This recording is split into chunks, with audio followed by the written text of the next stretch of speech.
Hello, everybody. Today's show will begin about 60 to 90 minutes from now. So here's a little bit of AI music on my Restream platform. You can enjoy prior to the show launching.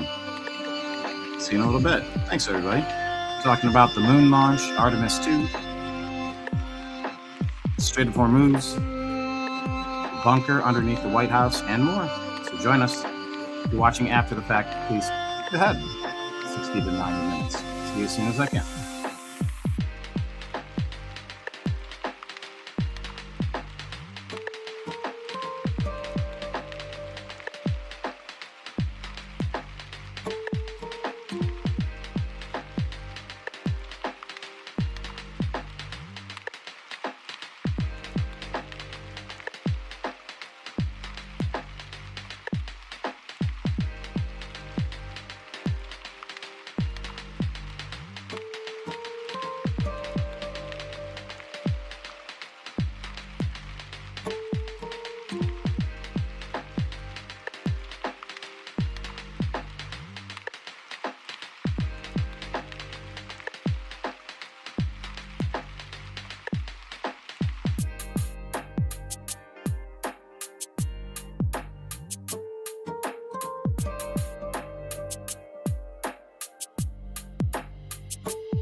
You know what? I have an idea. I'm the engineer, producer, on-air talent, researcher. Here's what I'm going to do. I'm going to play yesterday's program. And when I get back, I'm going to go live, okay? Let's go to this site. Oh, I might have to turn off advertising.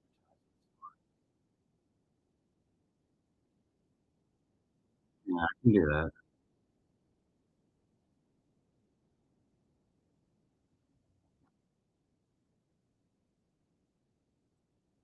Okay.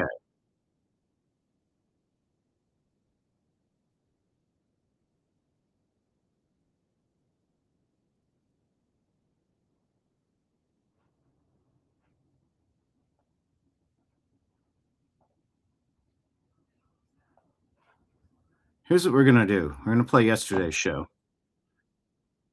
Let me put it up here on the screen. Take the music off.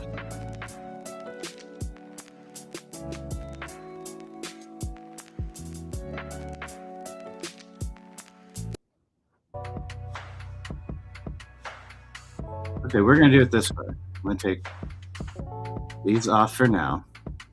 Good morning. It's noon on the dot Eastern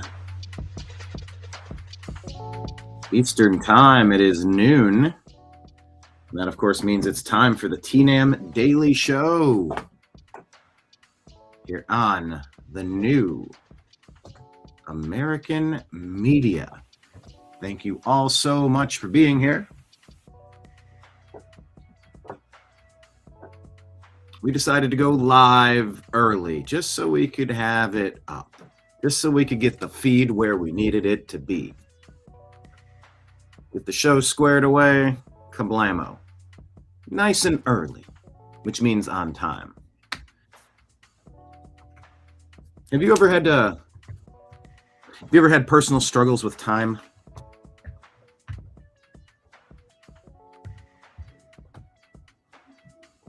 I grew up in a household that struggled with time and with the snooze button. Lots of practices, early mornings, showing up right when it's time to work. But not when it's, get there 15 minutes early so that if there's a slight delay, oh, I forgot my something, I got to run back and grab it. That sets you back 4 or 5 minutes. Oh, what's going on? Oh, there's a big truck backing up and they're stopping traffic in both directions. It's going to be like 5 minutes. Ugh.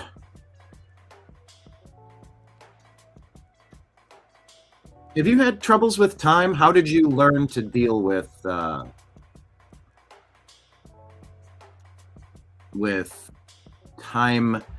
I don't want to say constraints, but with deadlines, with responsibilities, things you had to do, places you had to be at a specific time. But yeah, today I just tried something different. Get the show set up early, launch it early, have music, let the whole chat room populate, everybody get in, come on in. It's like we're not opening the kitchen at this bar. We're not getting started until noon. We'll open the doors at 11. Come on in. Get a seat, settle in. Maybe we can do a round of drinks, but everything starts at noon. So I tried it today. What was David, John, Marion, etc.? What was it like having the show live for an hour today with music, with the note saying we'll be live at noon? What was that like? Was it dumb? Was it unnecessary? Was it a good way to get things started so it's not so rushed? Just checking out your feedback. Thank you for being here. The NBA, Pride Night, prayer, cut. I think his name is Ivy on the Chicago Bulls. We're going to tell you about that story. The Supreme Court heard a case about what you can and can't tell a confused child who may think he's something that he's not. What are you allowed to say to that child? There was a case in Colorado, and there's a ruling. And it looks like everybody was on the same page, except for one judge. Without even looking, which one judge would you guess would be on the outside of a unanimous ruling? Either the only smart one or the only dumb one. If you had to guess, who would that be? We'll tell you about it. And also, we're going to look through the news because there's a million stories right now. I got 3 playback monitors going, trying to figure out which one is making the noise. Marion says, I enjoyed the music as I got to go through the ads without seeing your first couple minutes. Yeah. So maybe at least a 5-minute intro would be helpful if I launch with music 5 minutes in. If we go live at noon, that'll be 11:55. Cue the launch, cue the music, and then 5 minutes later, once the advertisements have gone through, we wouldn't miss the show intro. That's one of the things that I was considering. Exactly, Marion. Thank you for that. That was exactly something we were discussing. But we're going to discuss all the things. So buckle up. TNAM Daily Show starts now.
Guide to the Truth, the new AmericanMedia.com.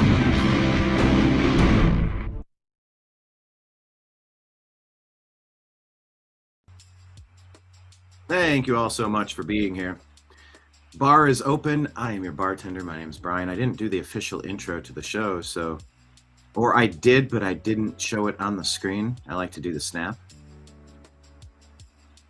What do I say? Broadcasting to you live from the Orion Spiral Arm of the Milky Way Galaxy, the solar system, planet Earth, North America, the United States of America, somewhere outside of California to be pseudo-specific. My name is Brian Engelman. Today is Tuesday, March 31st, 2026, and this right here, the thing that you're watching, is called TNAM Daily Show. TNAM stands for the New American Media. Thanks for being here. Let's put your chats up on the screen and say hello to everybody.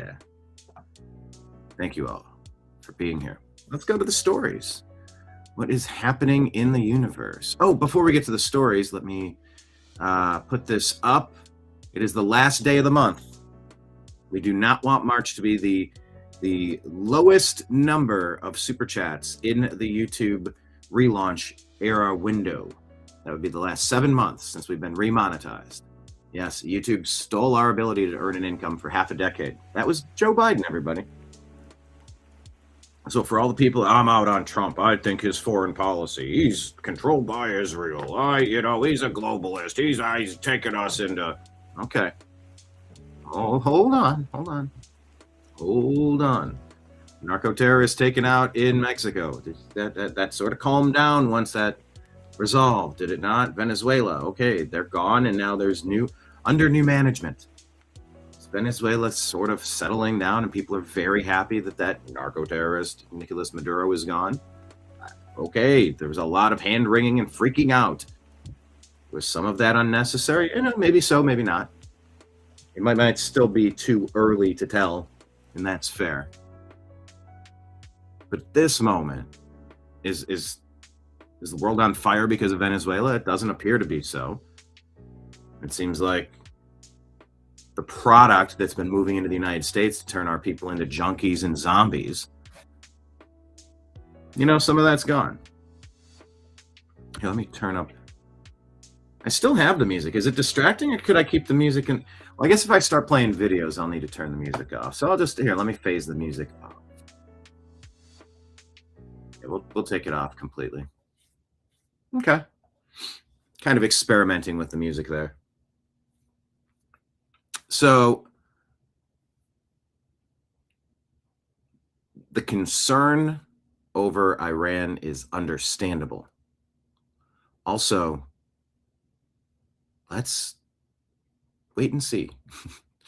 The 5 years under Biden and Obama's handlers, third term, however you want to call whatever that 5 years was, with Joe Biden, the year before, the year after, like just sort of, it's all just a blob of 5-6 years of mainly COVID. That's a world I don't ever want to go back to. And yeah, you can definitely look at some of the things that the Trump administration has done over the past couple of years, past year and a half, specifically,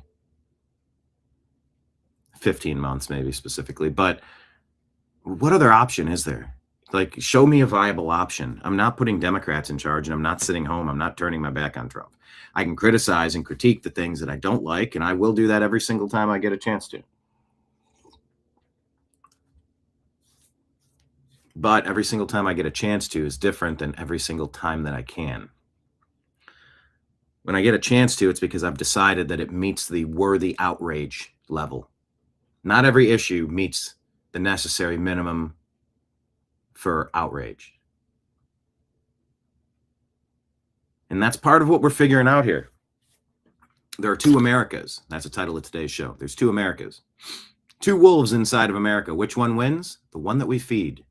So I'm not going to feed constant negativity over things that may or may not be negative, over things that may or may not be necessary, that we head for the hills. I'm not doing it.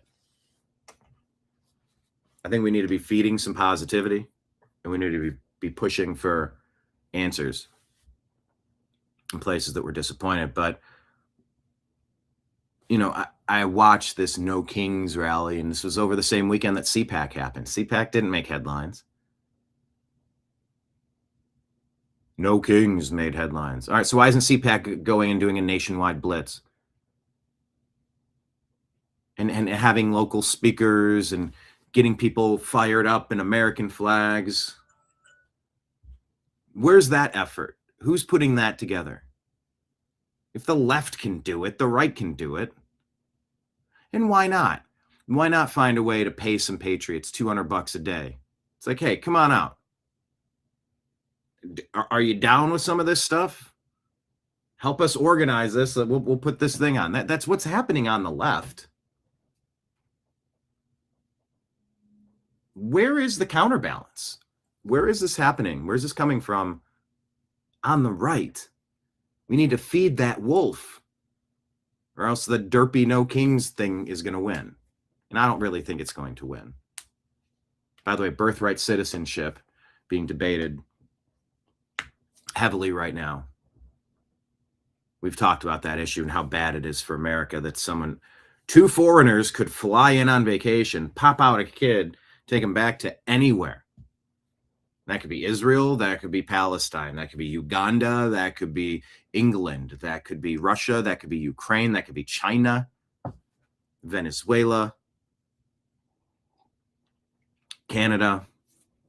Oh yeah, but that person, because they were born here, they're totally an American and they should be able to serve as president. I firmly believe you shouldn't be able to serve in Congress or as a governor, probably as a mayor.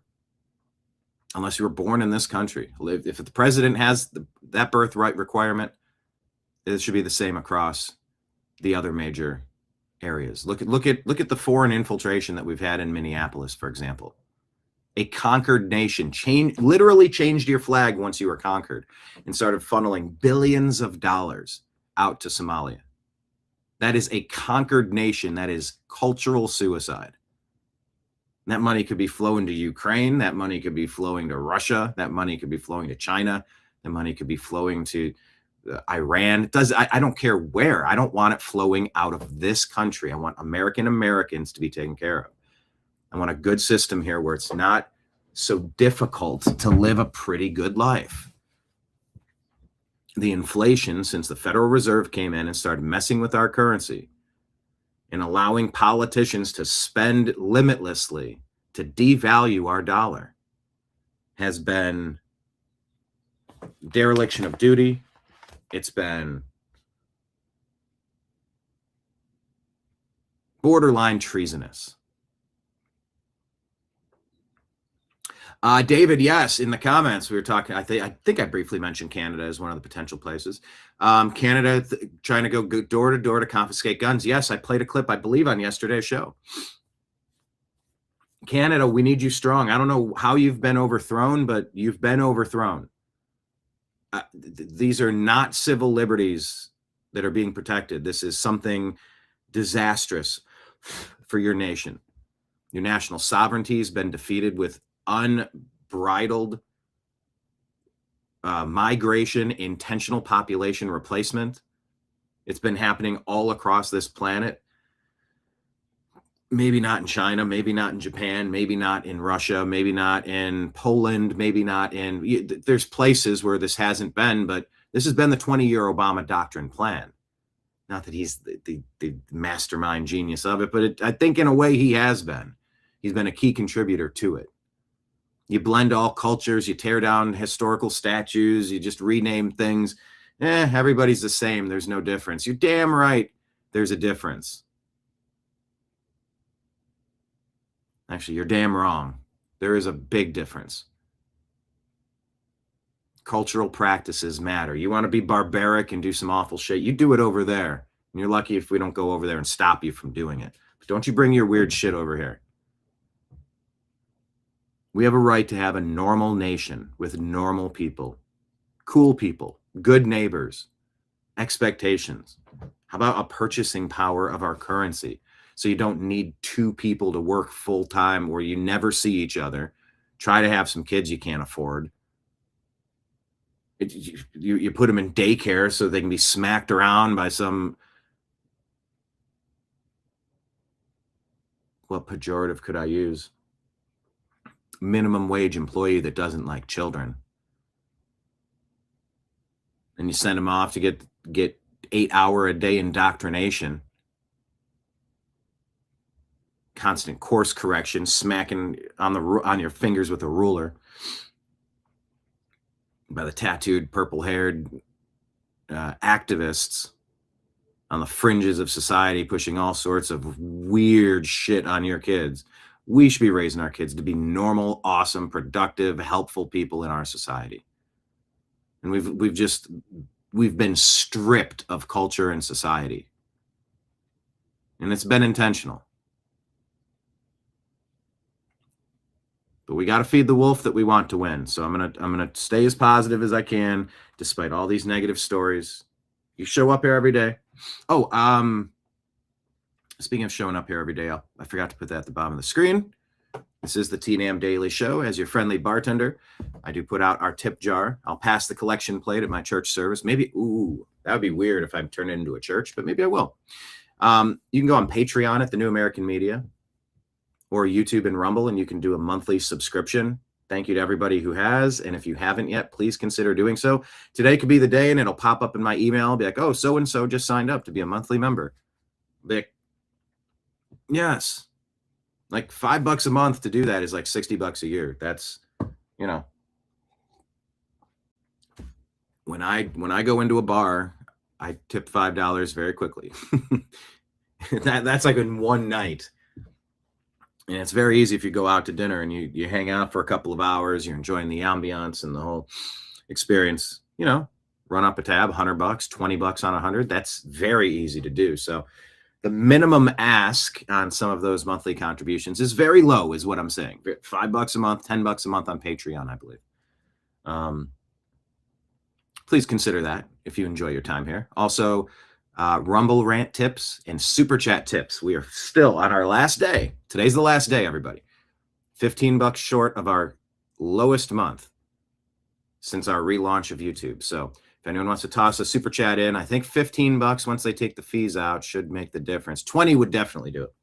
But please consider dropping something there. And if you prefer Venmo or Cash App, that's just my name, Brian Engelman, spelled out right there on the screen, BrianEngelman. And on PayPal, it's fuzzinstallment@yahoo.com. Going back to the comments here, world's tallest midget in Rumble. Thanks for chatting on Rumble. Talking about having time issues and just, trying to be exactly on time. And if you're on time, you're late. If you're early, you're on time. No time problems. Drove over the road for years, making all my appointments on time or early. Never late, so I'm always on time and early. Yeah, I have done really well. See, that's the thing, though. When you do well with timeliness, it doesn't matter because that's the minimum expectation. I have failed at being prompt and timely on multiple occasions. But it's something I do work on. But yeah, like I did say this many months ago. The TNAM Daily Show aims to be on at noon, and there are occasionally times where maybe its nimbus is not feeling well, and it requires a little bit of time, or something in the neighborhood has occurred, or something needs to be tended to. I'll keep it as close to noon as I possibly can. I decided early I wasn't going to beat myself up over it. But it's okay. We're having fun. But yeah, I'm learning to be on time. So I'm thinking maybe at least go 5 minutes early so that we can buzz through the ads and not miss the intro. Drove New York to Texas overnight. Nice. Yeah, I was in Ohio, and then I went to the East Coast. Then from the East Coast, I went back to Ohio, picked up my stuff, then went out to Los Angeles, all within a week. So it was Ohio to the Atlantic Ocean, back to Ohio, back to the Pacific Ocean in the week. That was a lot of driving. That was when we moved out to Los Angeles.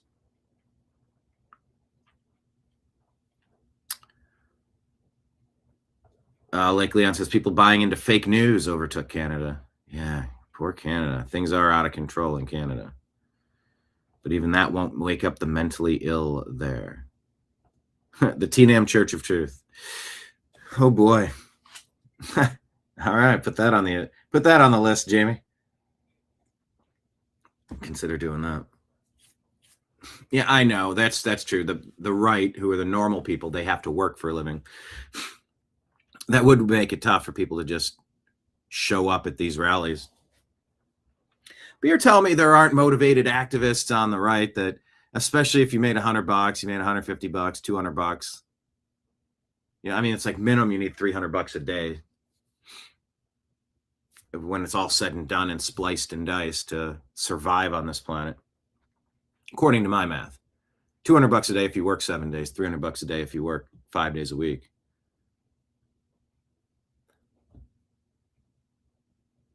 There's got to be funding mechanisms that could get people motivated and out on the streets and go, yeah, I'm paid. I work with this organization that puts this message of success and accomplishment and building a better future. I like the vision that we're putting together. And I'm part of an organization that compensates me to come on out here as an evangelist for truth. There you go. An evangelist for truth. The world is my church. And because I watched Charlie Kirk get snuffed out for speaking, we all have to speak much more, much louder, much more often, or they win. And that's why I'm here. That's why I'm proud to get paid $200 today. Here's mine. If you'd like to join, here's how you join. Don't run away from it. Embrace it. Maybe that's what I should do this summer. The No Kings Rally. Elon has, he created a company called Macro Hard, like the opposite of Microsoft. Is there like an opposite of No Kings? I don't know. All right, let's pull up our X feed and buzz through the news here. Hit the thumbs up button, hit like, hit subscribe, share the show with a friend, please. This is our X account at American_media_. Please make sure you're all following. And this is our Patreon link pinned at the top of our page. All right, what is this? Miles Bridges on the left, arrested and criminally charged with multiple felony counts. These are NBA players of domestic violence and child abuse after an alleged assault on the mother of his children. He received a 30-game suspension and remained with the team. Oh, that's interesting. Okay. Jaden Ivey on the right with the Bulls, a Christian who spoke out against Pride Month, immediately cut from the team. The NBA has a massive problem, and it's not Jaden Ivey. Let's see what this story's about. Colin Rugg. Okay, what is this post? Colin Rugg says the Chicago Bulls are waiving Jaden Ivey after he spoke out against the NBA for promoting Pride Month and unrighteousness, according to ESPN. All right, here's his clip.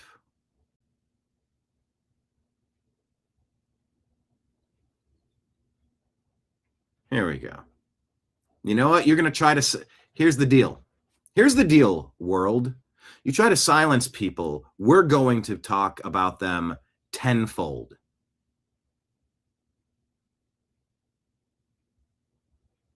Make it 100-fold. You silence Charlie Kirk, I'm going to play every fucking Charlie Kirk clip that I ever see, and I'm going to share it. You don't get to silence somebody like that. Fuck you.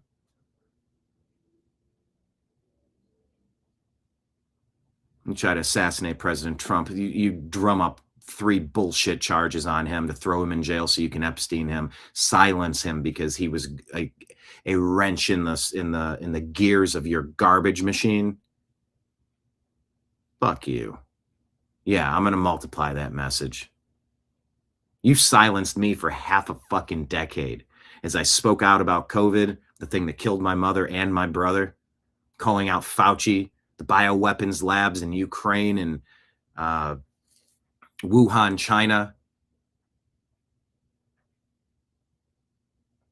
going to January 6th to figure out why so many people were upset with what they deemed was a clearly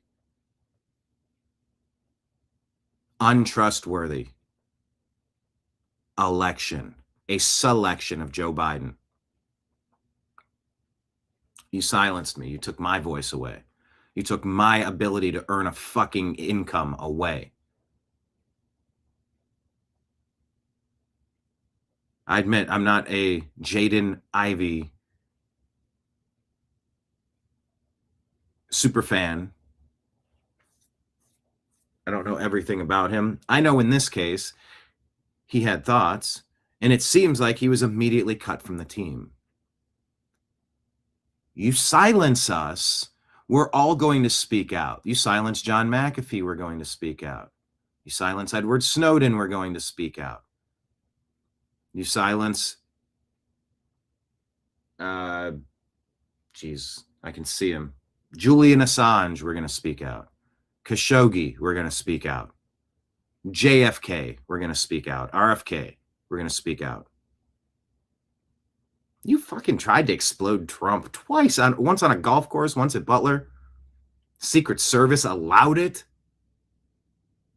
You assholes. You blow Charlie Kirk up right in front of us? Yeah, getting cut from the Bulls is not being exploded in Butler. But it might as well be the same fucking thing. You tyrants want your way and demand your way and your way only, or else. So we're going to elevate the stories of people that are silenced. So let's listen to this guy together. What did he have to say? Jaden Ivey from his post on the left. The world can proclaim LGBTQ, right? They proclaim Pride Month and the NBA. They proclaim it. They show it to the world. They say, come join us for Pride Month, to celebrate unrighteousness. They proclaim it.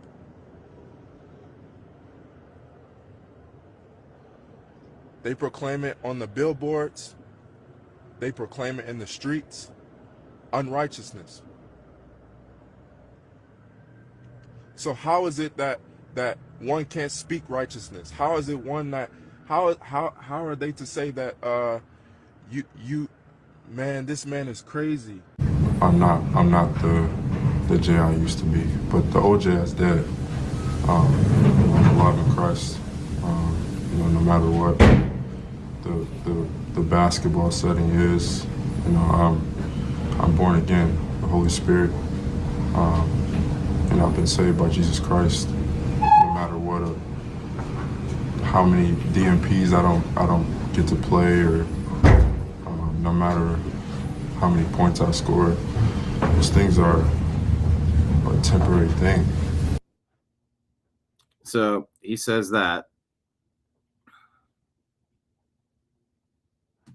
and he's removed. NBA saying that biblical principles are disallowed in their league.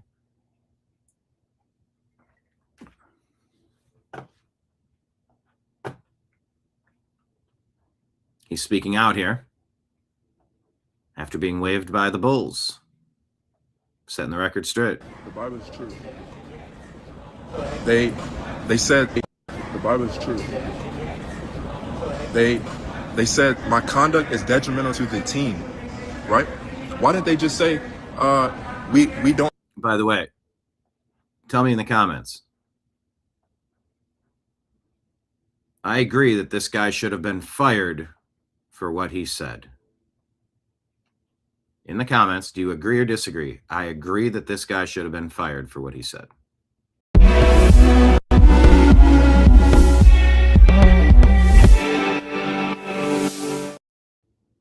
Hit the thumbs up button, hit like, hit the share button, share this out on X and on Facebook and other places. Subscribe and tell me, do you agree that this guy should have been removed from his team, from the NBA? And will he be blackballed from the league forever? That's another part of the question.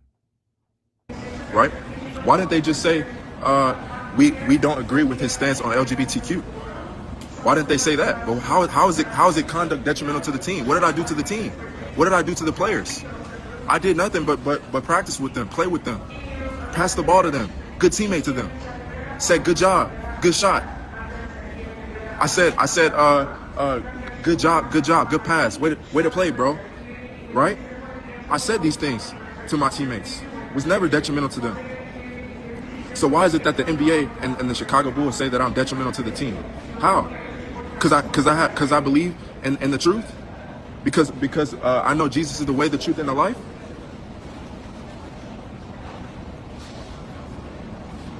How? How is my conduct detrimental to the team? Because of what I believe. Because of what the truth is. This is not about me. This is about the kingdom of God. This is about the truth of the Bible. The word of God is true. All I said was truth. If you repent of your sins and put your faith in Jesus Christ, you will be saved. And you unless you become born again, you cannot see the kingdom of God. But you see, before I came to the Lord Jesus Christ, the NBA was everything to me. I didn't know God. I didn't know Jesus when I came to the NBA. I was a fornicator. I was a pornography addict. And I used to get drunk. That's all I knew. And after a win, I felt good. After all those points, I felt good. I felt good. I felt like I had everything set out for me. Right? But as soon as that shut down for me, as soon as I didn't start, that's when God was humbling me. And he said, he sat me down for a reason. He sat me down for a reason. Because our vessels are not meant to have anything else but Jesus Christ on it. Many of y'all have idols. Y'all have idols that y'all need to put down so that Jesus can free you and heal you. That's what he comes to do. He's the bread of life, the Prince of Peace. That's his job. That's who he is, the King of Kings. He comes to give peace. He comes to give life and life more abundantly. But the devil comes to steal, kill, and destroy. The devil comes to steal your peace.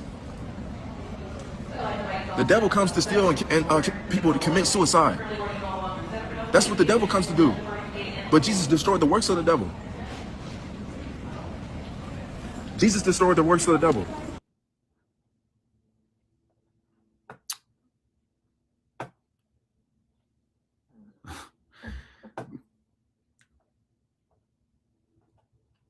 So let's see. The Chicago Bulls announced today the team has waived guard Jaden Ivey due to conduct detrimental to the team. Let's check the comments.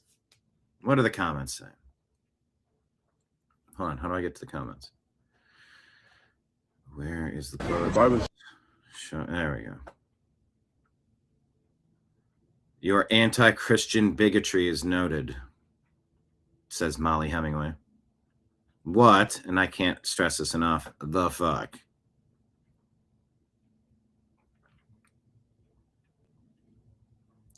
John says if you had a secret vote of your own players, now that's an interesting one. Would you agree with that? If you had a secret vote of your own players, they probably wouldn't support Pride Month either. He just said publicly what a majority of the country thinks. I mean, why are we celebrating who people are fornicating with? Why is that something that needs to be held up and promoted? I don't really understand this.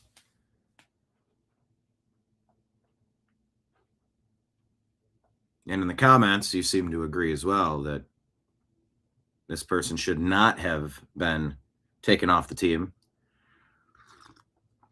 Conduct detrimental to the team. So not agreeing with Pride Month gets you fired from the Bulls.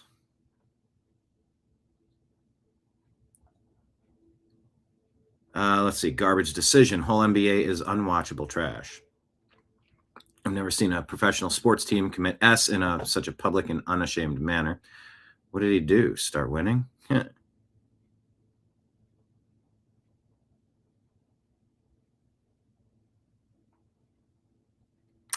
Jaden Ivey expressed his opposition to LG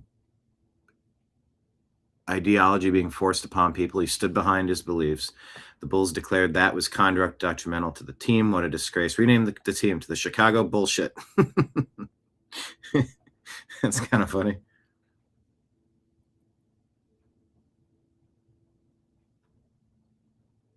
Yeah, I stand with this guy. The Chicago Bulls announced today that the team has waived guard Jaden Ivey due to being Christian.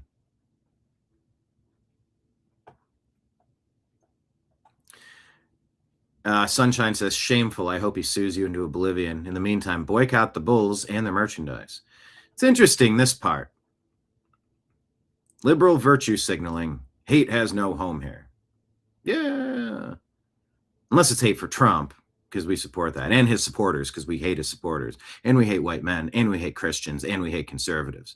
But hate has no home here. Have you noticed that? Some of the angriest people are waving these tolerance flags. I'm personally fairly libertarian, and I absolutely do not want our society indoctrinated with nonstop this. Fairly libertarian. Do your thing. But trying to groom kids and confuse kids and messing with, I'm a boy. You don't have to be a boy. There's like a million things you could be. You're a boy. Stop it. The line in the sand has been drawn a long time ago. That's so interesting. Hate has no home unless it's hate for Trump, his supporters, white men and Christians and conservatives. It's like the same groups that the globalists are trying to replace in Canada, in Europe, in America. Almost like it's all connected. Yeah, I haven't seen a single post here supporting this move by the bulls. Blessed are those who are persecuted for righteousness' sake, for theirs is the kingdom of heaven. Matthew 5:10. All right.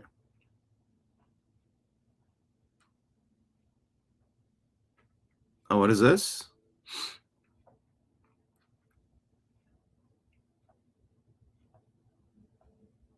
Jesus is coming back. Jaden Ivey post-game after win against Nets. Yeah, that's literally the story of the Bible.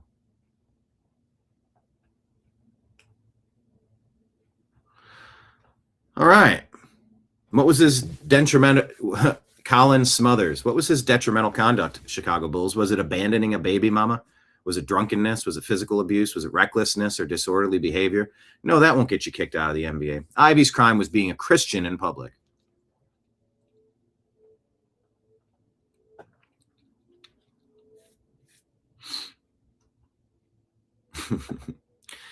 Yeah, Dennis Rodman on the Bulls marrying himself. Cross-dressing is cool. Christian is conduct detrimental to the team. Go Bulls. Tolerance ends when Christians speak. Jaden Ivey waved. Okay. Well, that's a bold strategy, Chicago Bulls. Let's see how that plays out for you. All right. Let's go back to our feed.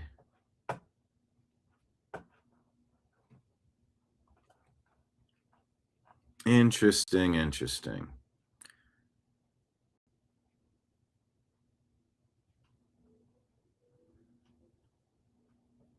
This is a video that appears to be AI, so I'm not even going to play it. Actually, I'm going to unshare it.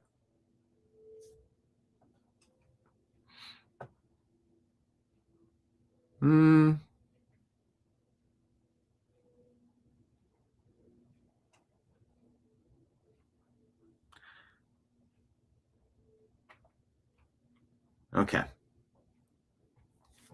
Libs of TikTok reports Catherine Menendez, a Biden-appointed judge, just dismissed a DOJ lawsuit against Minnesota and ruled that public universities can continue offering scholarships and in-state tuition to illegal alien invaders. Another activist judge putting foreign invaders before Americans. Impeach. Biden-appointed judge. This mayor, according to Bonchi, has allegedly told... Well, Emily... let's check in here. This is astonishing. Well, Emily, Jean, it's still here, but not for long. Artist Ian Goudreau tells me he's sad it's come to this point, but after calls from Mayor Smiley and other local leaders to remove the mural, it felt like only a matter of time before this happened. The artwork is going to be removed. Artist Ian Goudreau breaking the news to NBC 10 Monday afternoon. The Irina Zarutska mural is coming down. A lot of people... Why would that mural come down? An innocent angel snuffed out by a demon. They don't want to be reminded of what the real world ramifications of their policies in Charlotte, North Carolina are doing to the residents. Then that needs to be made available everywhere. And you should find a way to sell that to places that can proudly display it in their businesses. People voice their frustrations and... What would you be frustrated with? With the crime and leaving that up as a reminder that you don't be... that you never allow criminals access...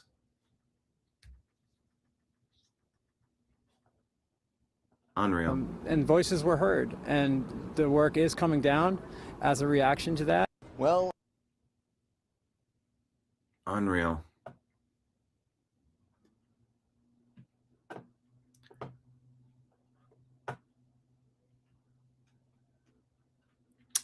Okay, Eric Daughtry tells us U.S. Supreme Court just ruled against Colorado's insane ban on conversion therapy for children, which is used to help American youth get out of the transgender identity cult. There was an 8-1 ruling. This is from Eric Daughtry writing this stuff. 8-1 ruling. Jackson is the only dissent. It's a massive victory. Thank you, SCOTUS. Protect the children. And conversion therapy is a weird way to say, we're going to tell you what things are. We're not going to let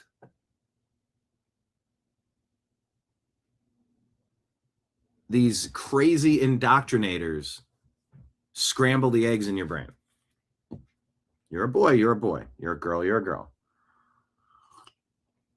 If you're a boy, you can play with animals, wear pink, dance around, whatever. You can be a effeminate boy. You can be a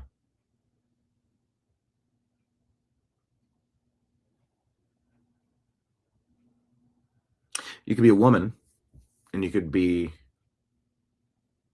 rough and tumble, climbing in the trees, getting muddy, building things. It's okay. These aren't specters of gender. It's just you can be whatever you want, but you're still a boy and you're still a girl. And it's okay if you love a girl as a girl. Like, you can do your thing. Now, there is the Bible that has their set of guidelines that has a very clear understanding of what they want to happen. But fairly libertarian, you do your thing. And over here, if you're a boy and you want to be with a boy, then you guys can, do your thing.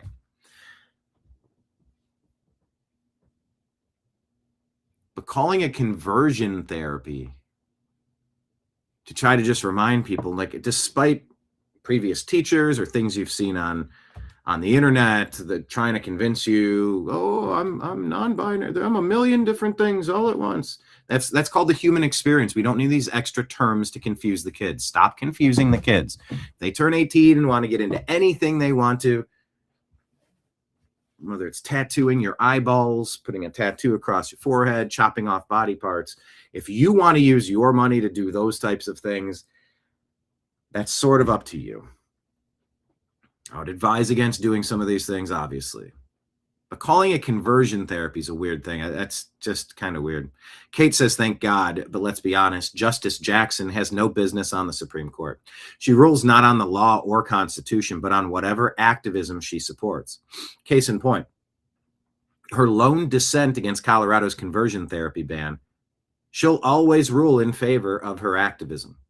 Again, Susan Collins, Lisa Murkowski, and Mitt Romney ran across the aisle to help the radical left put an incompetent, unqualified judge on the Supreme Court. Great. Ketanji Brown Jackson, at it again.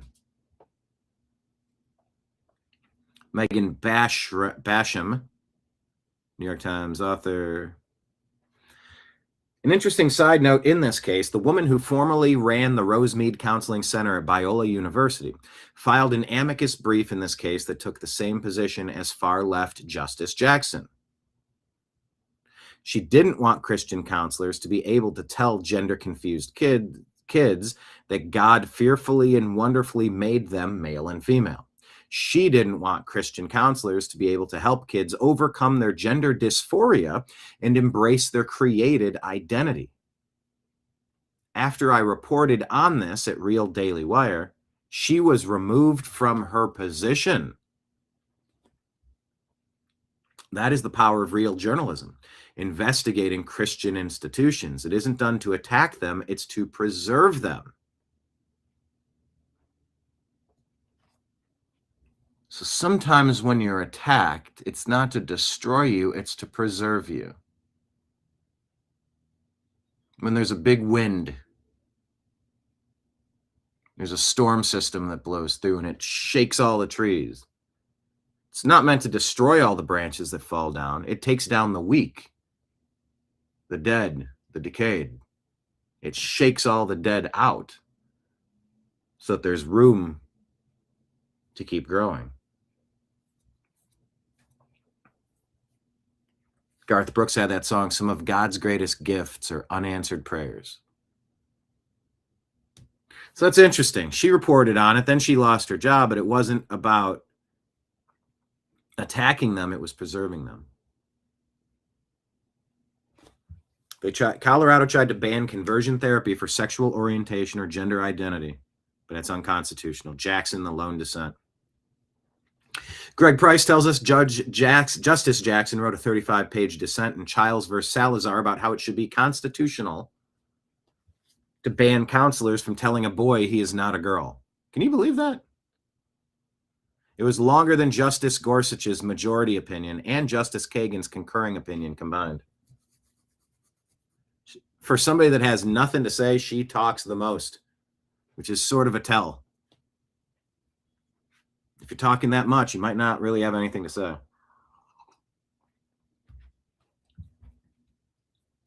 So there's that.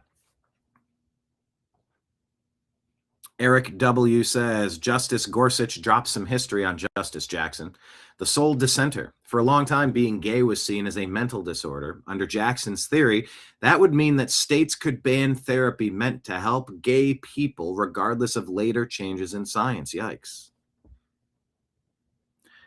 Eric continues, notably, Justice Jackson trains her fire on Justices Kagan and Sotomayor. In a footnote, she basically accuses them of being dupes for the conservative majority. Kagan responds basically accusing Jackson of not understanding long-standing law. Jackson doesn't know how to be a justice. She doesn't understand the law. This is becoming more clear with every position, every dissent, every case. It becomes more clear. This is not just because of one case we're talking about this.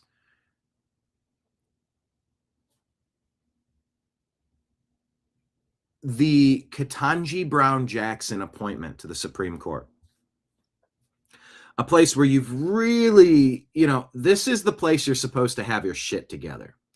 This is the place for the brightest, most competent people. And maybe they land in different areas, but they're going to use their brain. They're going to be conscientious about their stuff. This appears to be a pure DEI hire. Not that we want the most qualified person. We want someone from certain demographic groups to just represent, to be the constant activist. Law be damned. Legal precedent be damned. Understanding of case law. And precedent be damned. As long as we get an activist, and as long as the activist is a black woman. This isn't one case. This isn't 5 cases. This is not 10 cases. She's almost always on the wrong side of obvious issues. Doesn't understand what's happening. Incompetent.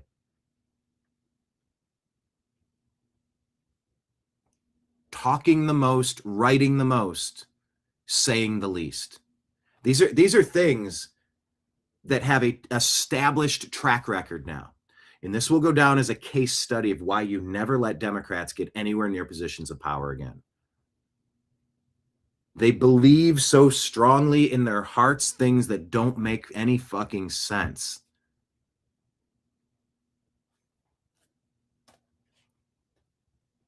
When Kagan and Sotomayor are the reasonable ones, Jackson is off the deep end. So let's see how it plays out. There's several more things coming. It's Supreme Court season. Kagan tells Jackson, you basically don't understand longstanding law. So that's all happening now.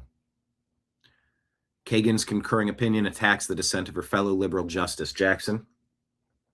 Justice Jackson's dissenting opinion claims that this is a small or even non-existent category. See post 2122-8. But even her own opinion, when listing laws supposedly put at risk today, offers quite a few examples. See post 3233 and N13. Her view to the contrary rests on reimagining,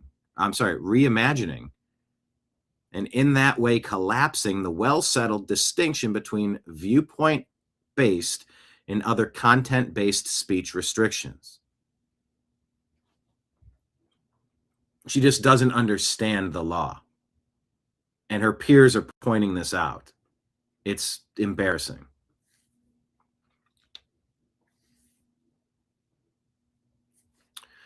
Samuel Alito torched liberal justices Sotomayor and Jackson's word games trying to let migrants flood America.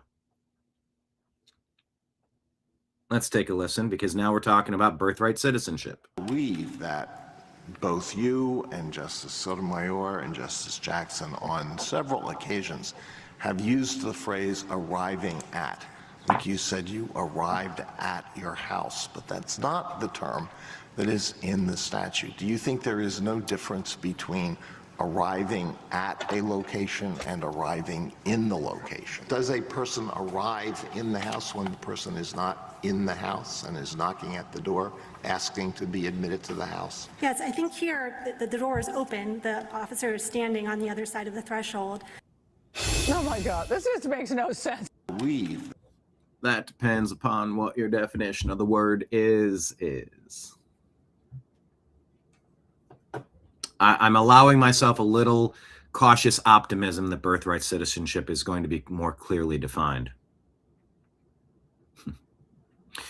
Steve Guest says Justice Jackson will see this dissent from Justice Kagan and not understand. And so what I don't understand. Oh, this is incredible. You want to listen to Ketanji Brown Jackson? Gotta mute it. The best Oral arguments highlights. Oral argument live right after this. KBJ, October term 24. Just this 1 year.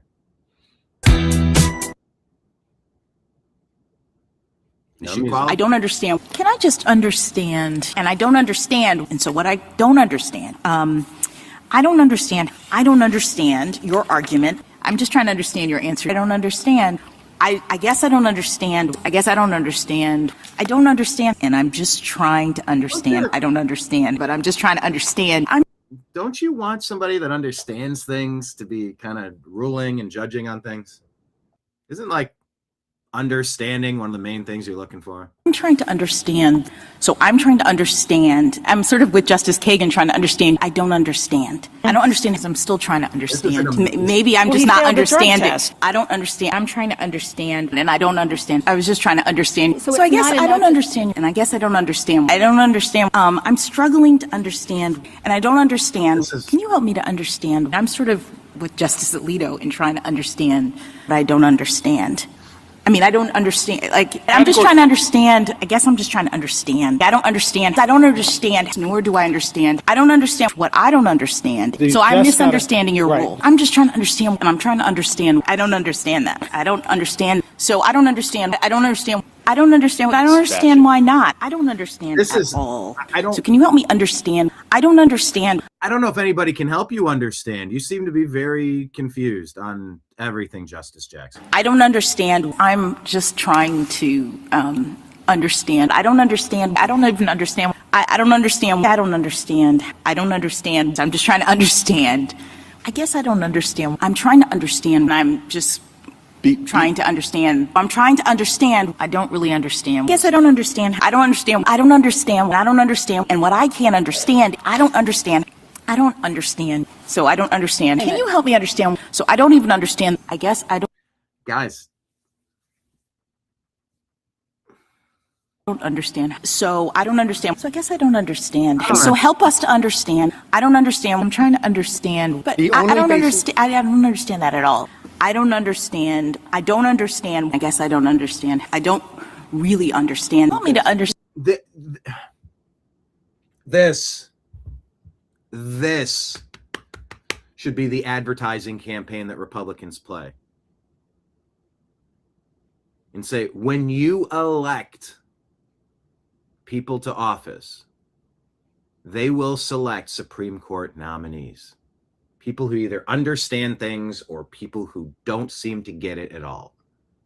Biden, Democrats, Marxists, communists, socialists, globalists, New World Order types, they don't care about reality. And they don't understand how the world works. When you're voting on every level, you need people who understand. Vote Republican. What a great ad.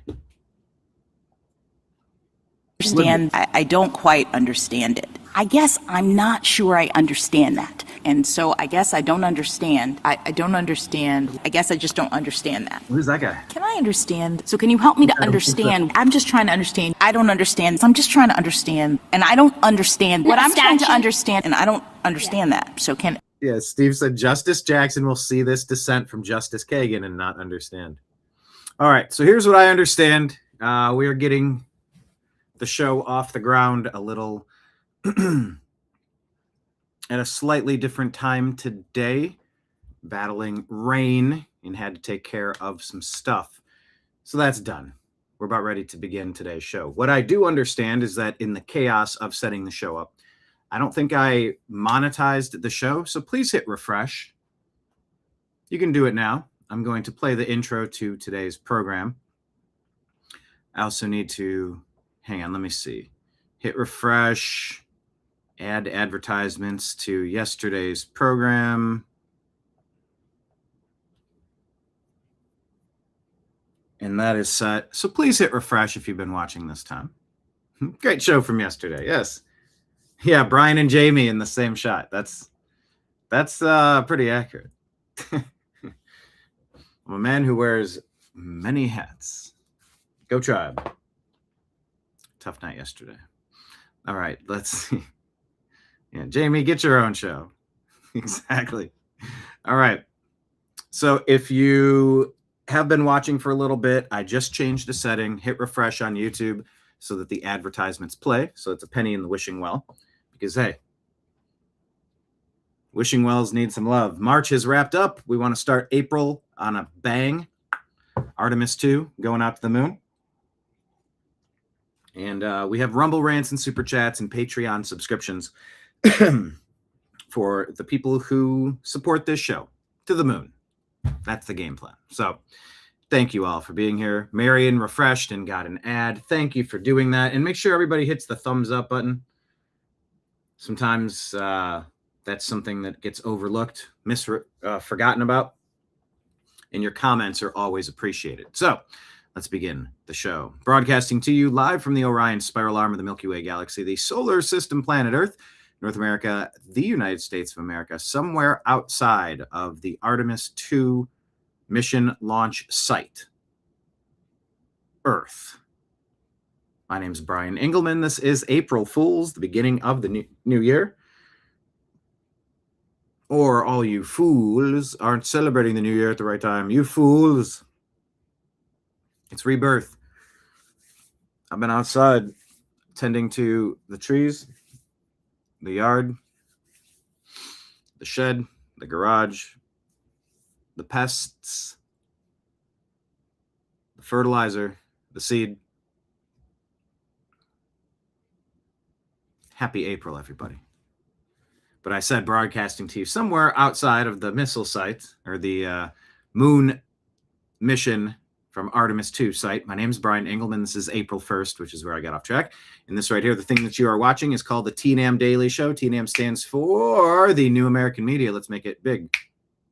The New American Media, because the old American media has failed you. On today's program, Artemis 2, Save Act, Strait of Hormuz, and more. So buckle up. Today's TNAM Daily Show starts now.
Your guide to the truth. The new AmericanMedia.com.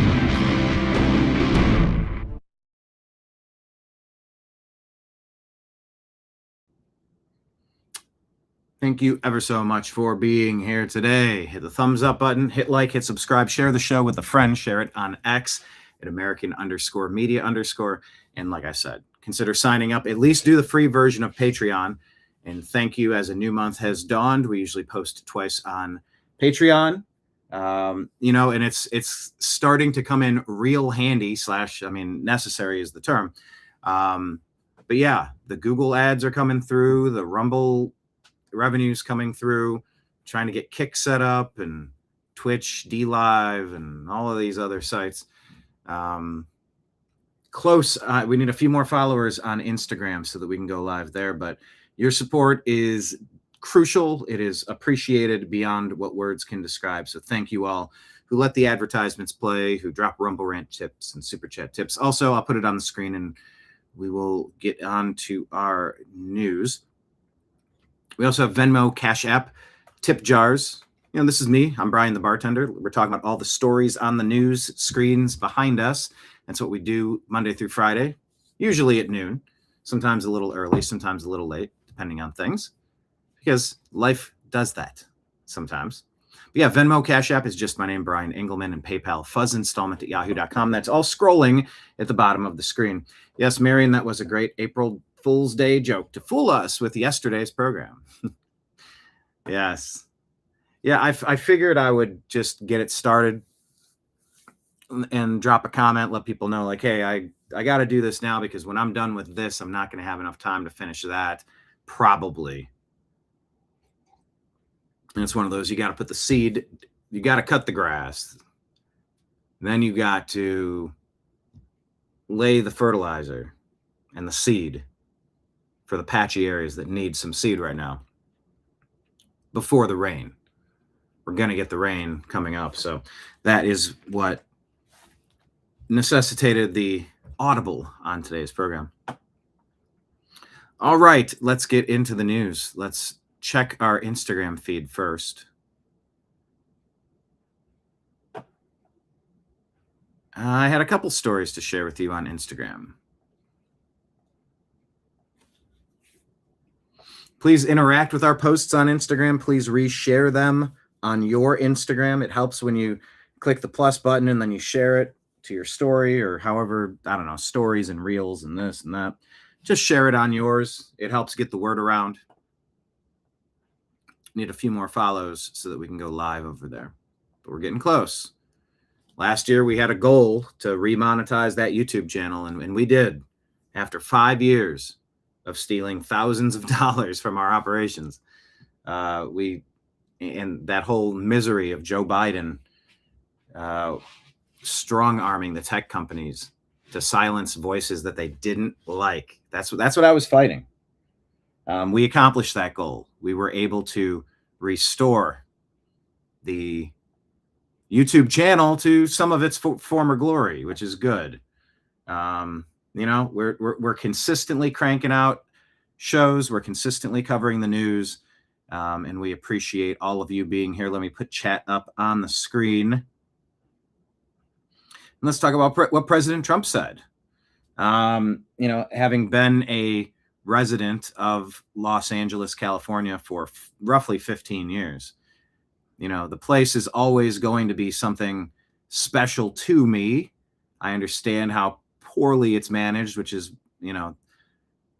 their mismanagement in about 100 different ways definitely played a major role in me leaving that place. President Trump had this to say on his Truth Social feed. I've just met with various political representatives of the tragedy that took place in California concerning the burning of thousands of once beautiful homes.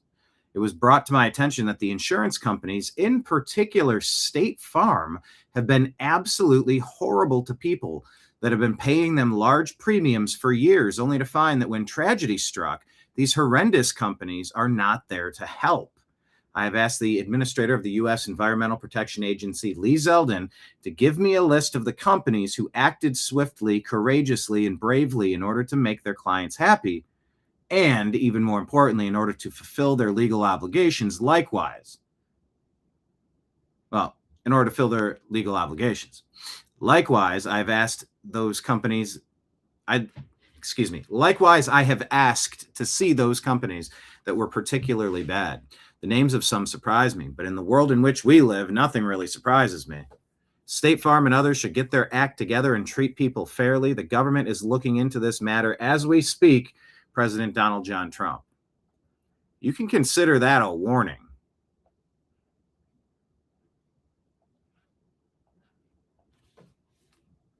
Consider this your final warning.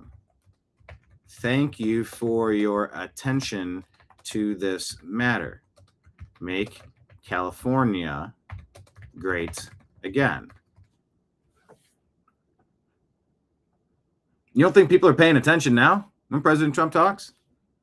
Oh, they're paying attention. You get put on blast. I mean, we watched Venezuela. We watched the narco cartel down in Mexico. We watched Iran.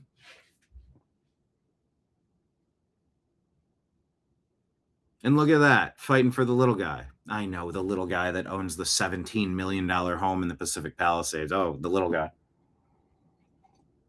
But compared to these insurance vermin, there's no other way to describe it. Insurance takes a massive amount of the money that we require. You know, some months are worse than others where, you know, you get hit like I do. For example, Restream, $470 paid all in 1 month. And you go, it's this month. Okay. Jeez. You know, that's different if it's $40-$50 a month, $35 a month, whatever it is, $40 a month. 40, roughly. You know, insurance, car insurance. Well, that's another one. Bam, $700. You're like, that was this month too. Okay, well, I could have been paying $115 a month, but I didn't. You know, or every 6 months or every 12 months, whatever the case may be. Health insurance. Here, we want these many hundreds of dollars from you every month.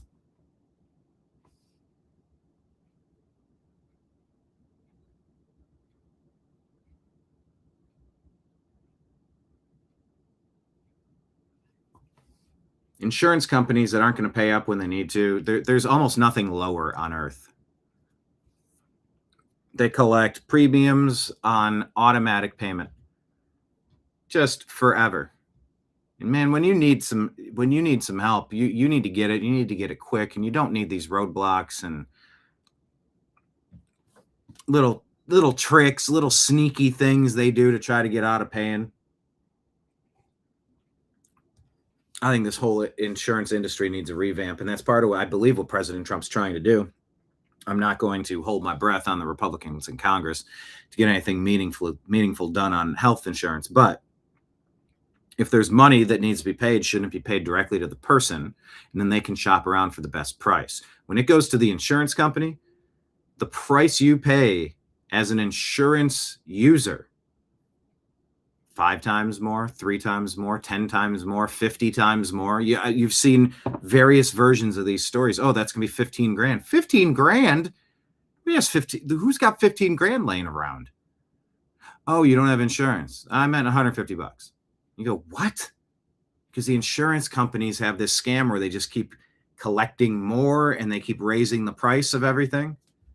So if you keep the medical industrial complex happy, you keep the health insurance companies happy. You keep the health insurance companies happy. Their bribed politicians just kind of keep the status quo. This whole Obamacare thing was never intended to provide you affordable care. I lost my doctor. I lost my plan. My plan doubled in price. And then the premiums, just to access the stuff that you're paying every single month on. Oh, no. You got to pay the first $5,000. Then what am I even paying insurance for? What are you talking about? What are we doing here? So President Trump is zeroing in on California, and I applaud him for that. I can't stand much less than I do watching insurance companies try to squeeze people.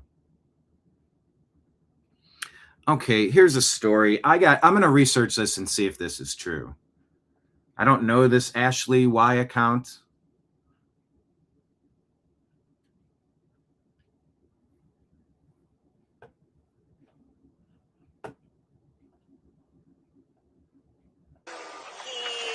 But this is allegedly a firefighter responding to someone who had an overdose. Is it responsive?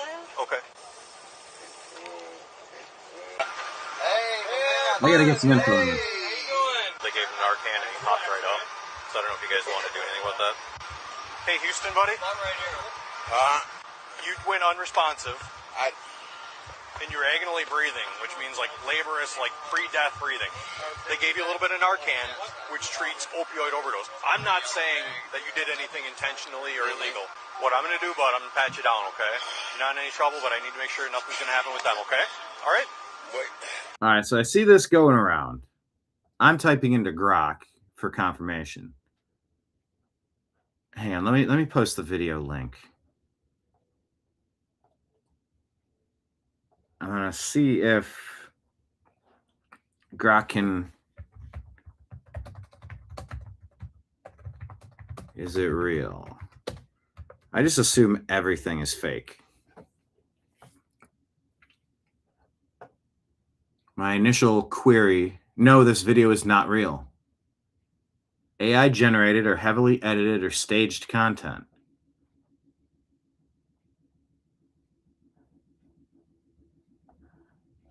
I'm going to post it in Grok.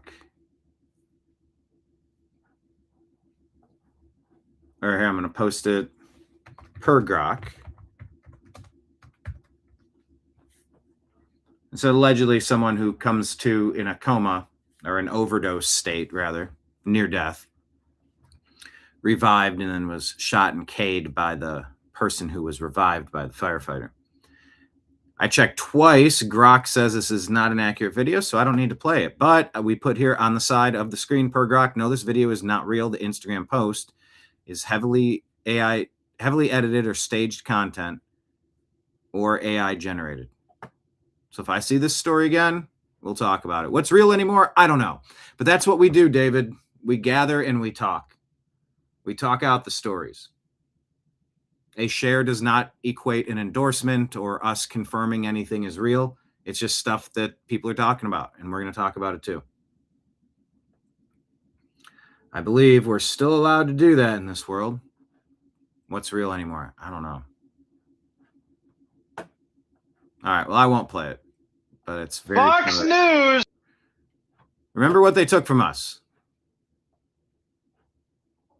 This investigation, this trial is going now. Just let's take you back to election night. Fox News decides Donald Trump is president of the United States. We've got our republic back, folks. Do you remember where you were when it happened? There it is. 4 dark years. Not to mention the whole first term ruin. Everybody should remember this moment. Look, I'm gonna echo Charlie from earlier. Ah, boy. Remember where you were when this happened.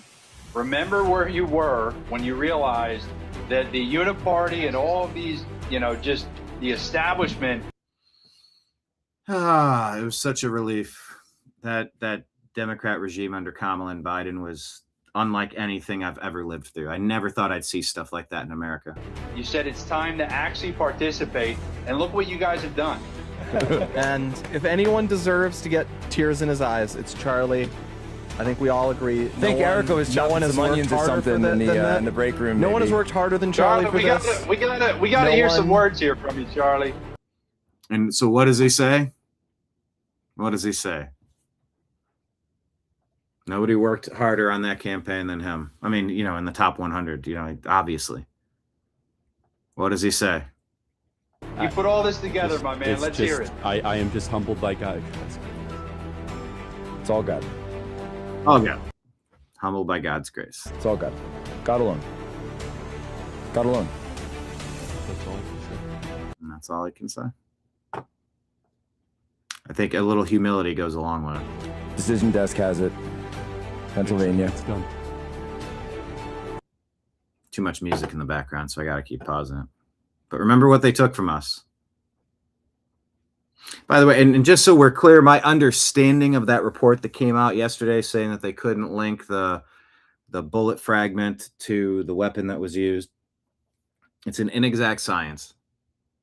The fact that they couldn't say it came from that weapon doesn't prove that it did not come from that weapon.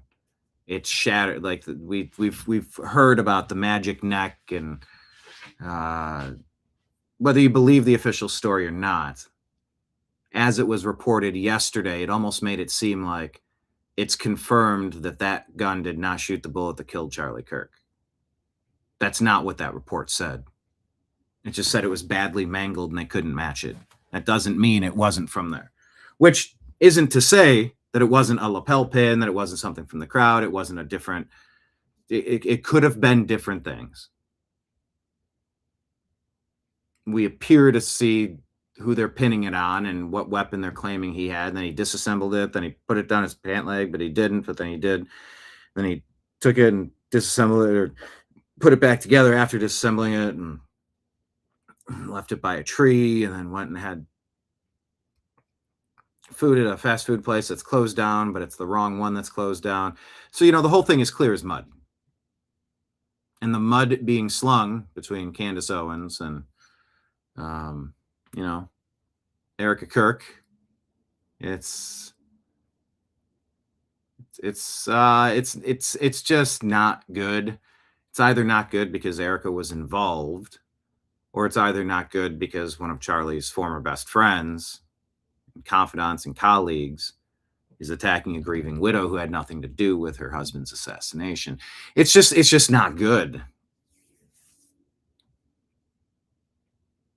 But this moment was a great moment to grab the wheel of our car and pull it over so we didn't go over the edge of the cliff.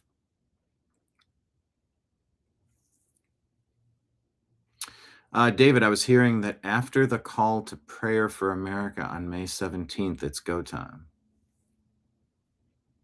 David, if you're on X, share some stories with us on X. Tag American_media_. The call to prayer. What is that? I heard about that.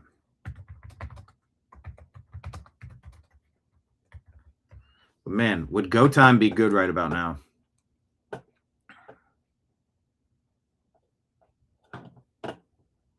Well, here, you brought this up. I'll go to this next. You can help drive the news. It's beginning. Remember what they took from us.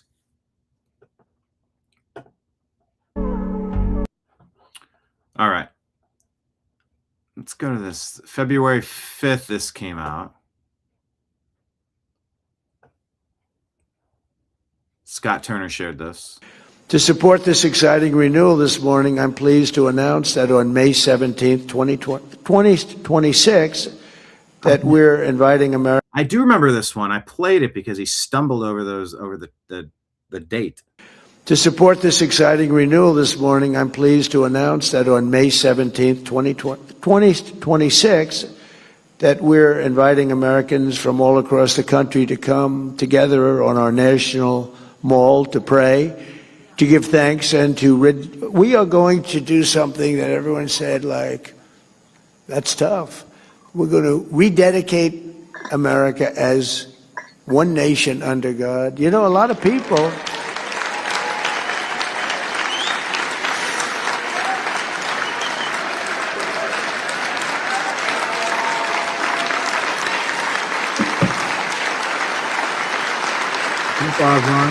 National prayer breath.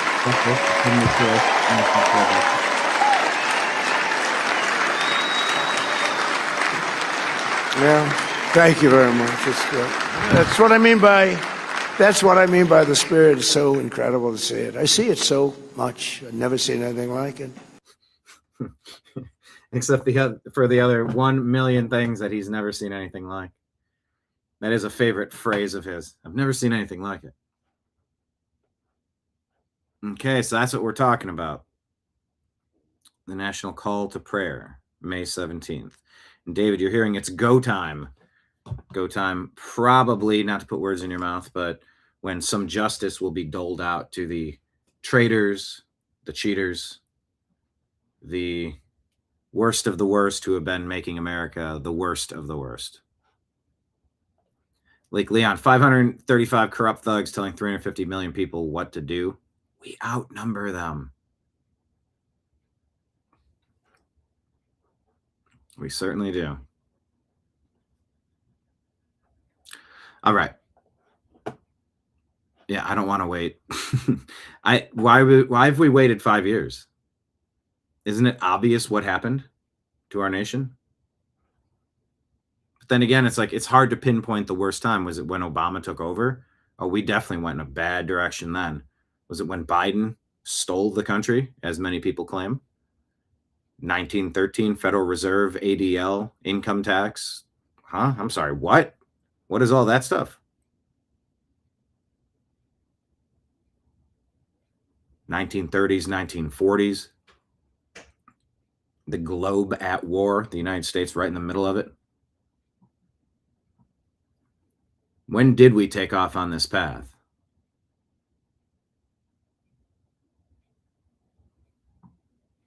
I don't know. I don't want to wait either. The waiting is the hardest part, said Tom Petty. All right, let's get back over here. Now, here's another story I want to dig into. Gary Brex, not super familiar with him. Oh, Gary Brecka. I'll give a follow. 2.9 million followers. Okay, so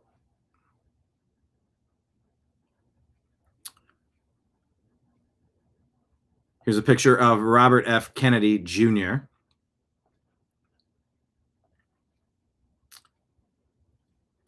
And here's the message that Gary Brecka shared. He says it's a win for patients, a win for children, a win for families sitting in hospital rooms praying for recovery. This is the kind of change that actually saves lives. And for years, we've been feeding those patients the exact food that works against their recovery. That never made sense. You cannot ask the body to heal while giving it ingredients that drive inflammation, blood sugar spikes, and stress on the system. What Florida's doing now is powerful. This is a win for America. I see Bobby here, so let's read it as Secretary Kennedy. Breaking. Florida is leading the charge. Hospitals are starting to serve real food from Florida farmers. Real food from real people grown right here. Not ultra-processed meals, not packaged health food. For years, hospital food has worked against recovery. Now it's starting to support it.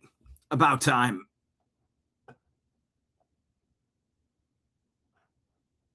Yeah, they're feeding Jell-O and all this sugary processed garbage to diabetics and people. Like, it's the way things have been going has been insane, and we've got to get past it. But good job in Florida.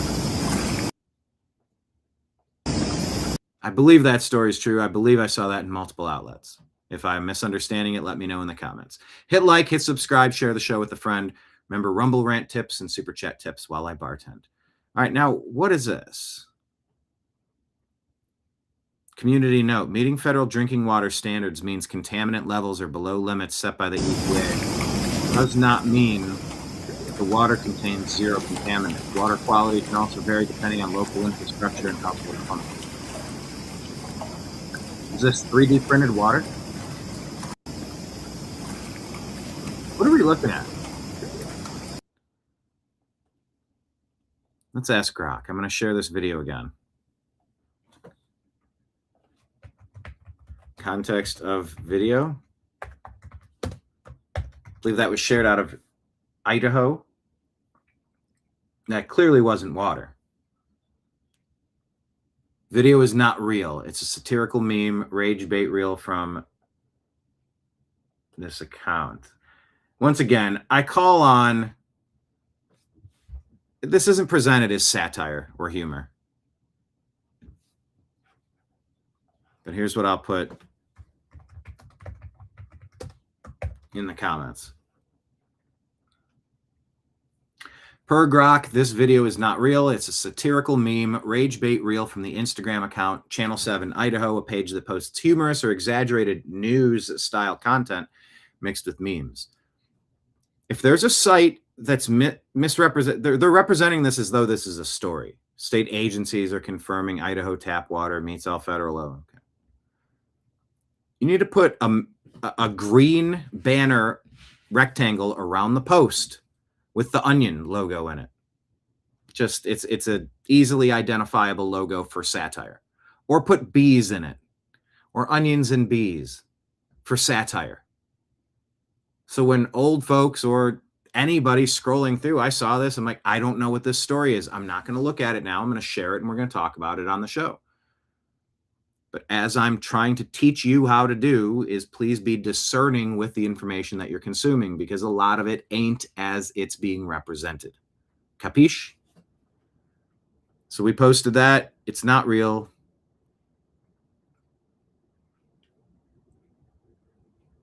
And moving on. So Kristi Noem's husband has been caught wearing breastplates in online chat rooms. I guess this was a big story yesterday. You know, I don't know the content of what dude is getting into. This is a little freaky. It's a little whatever. I also sort of don't really care what people do in the bedroom. Shocking, I know. Shocking to fathom.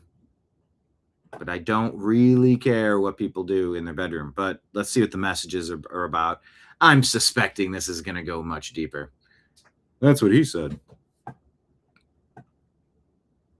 Husband of former Department of Homeland Security Secretary Kristi Noem exposed by the Daily Mail. Unearthed photos show Noem's husband, Byron Noem, wearing breastplates, skin-tight pink booty shorts, padded leggings, and engaging in so-called bimbofication, kink play in online chat rooms. Byron would chat with, this is according to this account that I'm unfamiliar with. Here's why. Kevin. Chat with women, tell them that he coveted their huge, ridiculous boobs, and then send them photos of himself. Hundreds of messages from at least 3 women shared with the Daily Mail. Representative for Kristi Noem told the Post that she is devastated and the family was blindsided by this revelation. Noem has been engaging in a very public affair with a staffer for months, according to Kevin. Okay, there it is. All right then. Pouty lips. Okay. Okay. Okay. I'm good. So that's a story. Fox. And it has been said that, is it Corey Lewandowski and Kristi Noem? There have been many accusations about those two engaged in a very public affair. Whether it's true or not, I don't know. But that has been the accusation, I believe.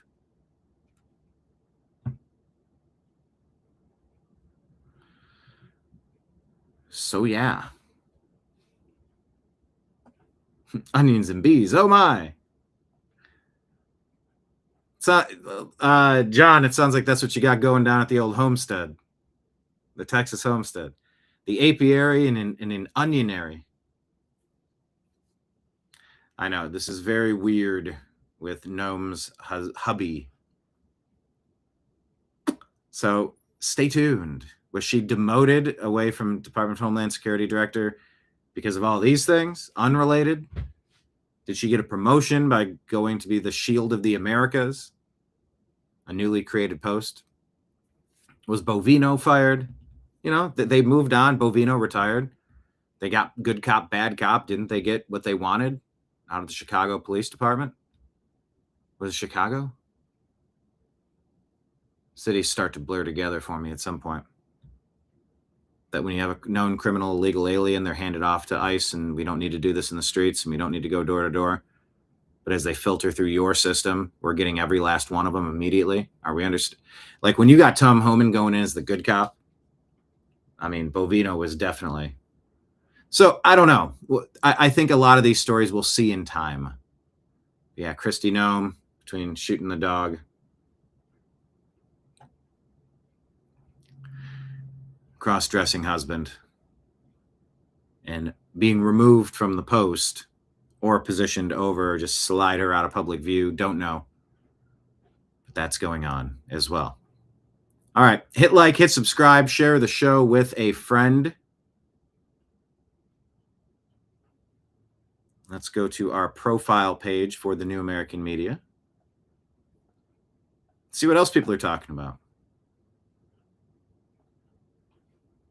Right there, this is the pinned post. This is our Patreon link.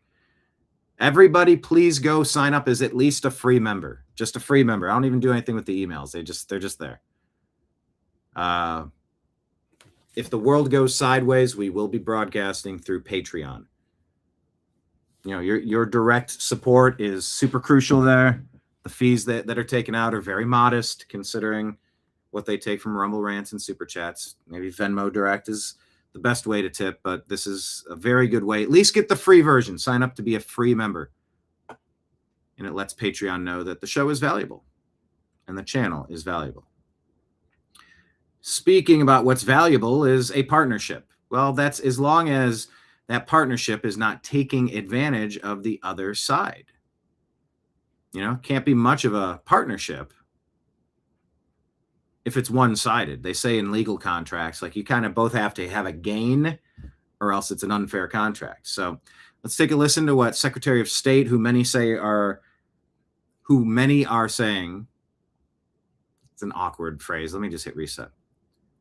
We'll show you this clip from Marco Rubio, our Secretary of State, a man who many have been predicting has differentiated himself from the other pack of contenders to perhaps be President Trump's handpick for the Republican presidential nominee 3 years from now.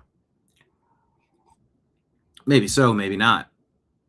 But let's take a listen to Marco talking about what's going on with the Iran situation, the premium, the Iranian tax that they have put on cargo, essentially, going in and out of Karg Island through the Strait of Hormuz. And you've had this Iranian Islamic supremacist regime for 50 years controlling the oil supply. But you have our partners in NATO not only not jumping in to assist in this operation, not a war, an operation. And how much money has the United States been pumping into NATO? And we've been propping up their military wing because they know that if they should ever engage in some sort of conflict, if we're in this partnership, we must defend a NATO ally, right? Well, some of our alleged allies not only haven't chipped in to try to free the Strait of Hormuz from the Islamic supremacist regime that has been holding hostage the entire Earth's oil supply, except it's not really the entire Earth's, it's Europe's. The United States is not going to be Team America World Police maintaining oversight of this forever. It's time for Europe to step up and do something. And despite the fact that we're paying higher gas prices now, which we are, Europe is having a tougher time with things. Mix in Russia. Where are you getting the oil from? China? Well, they say 80% of Iranian oil was going directly to China. You know, percentages, numbers, I don't know, something close to that. There is a recalibration of the global game of risk. There's a lot of bad people, bad actors, traitors who have sold this country out and have set up systems that do not work for the people of these countries. And so now things are being changed, and they're being changed rapidly. Marco Rubio has thoughts on this topic. It's complex. I get it. You can say war bad. I'm anti-war. No more foreign wars. I can understand that and respect that and appreciate that. No more nation building. It's going to be another quagmire, just like Iraq, just like Afghanistan. Yeah, maybe so, maybe not. There's a lot of other aspects at play. And now that the Iranian nuclear facilities have been pulverized and this totalitarian regime has been removed, There's a chance this could end up turning out really good for everybody, including the oppressed people of the nation of Iran. So I'm not going to overdose on doom and gloomism. I'm not going to bash the president. Some things, in retrospect, hindsight, let's see how it plays out. This is very complicated. There's a lot of moving parts. And our Secretary of State breaks them down a little bit on Hannity here. If now we have reached a point where the NATO alliance means that we can't use those bases, that in fact, that we can no longer use those bases to... And that's what this was, that several bases from NATO nations refused to grant access for the U.S. troops, the fuel, the supply chains, the support systems. It's all sorts of things. It's fuel, it's medical, it's supply lines, it's reinforcements, it's strategic positioning. And a lot of these NATO nations said no. Well, then it doesn't really seem like we're in much of a military partnership now, is it? Now does it? Defend America's interests. The NATO is a one-way street. The NATO is simply about us having troops in Europe to defend Europe. But when we need their help, not their help, we're not asking them to conduct airstrikes. When we need them to allow us to use their military bases, their answer is no. Then why are we in NATO? You have to ask that question. Why do we have billions and billions of dollars, hundreds of billions of dollars, over the years, trillions of dollars, and all these American forces stationed in the region? If we can only use, in our time of need, we're not going to be allowed to use those bases. So I think there's no doubt, unfortunately, after this conflict is concluded, we are going to have to re-examine that relationship. We're going to have to re-examine the value of NATO and that alliance for our country. Ultimately, that's a decision for the president to make, and he'll have to make it. We're going to finish the job here. As I said, we're very, very close to achieving our objectives on all of these things that I've outlined. But I would like to see that bullet point list of achieving the objectives on all the things that he outlined. I do think, unfortunately, we are going to have to re-examine whether or not this alliance that has served this country well for a while is still serving that purpose, or is it now become a one-way street where America is simply in a position to defend Europe, but when we need the help of our allies, they're going to deny us basing rights and they're going to deny us overflight? I think these are very legitimate questions that we need to be asking, and this are going to have to be very carefully examined after this conflict is over. And there you have it.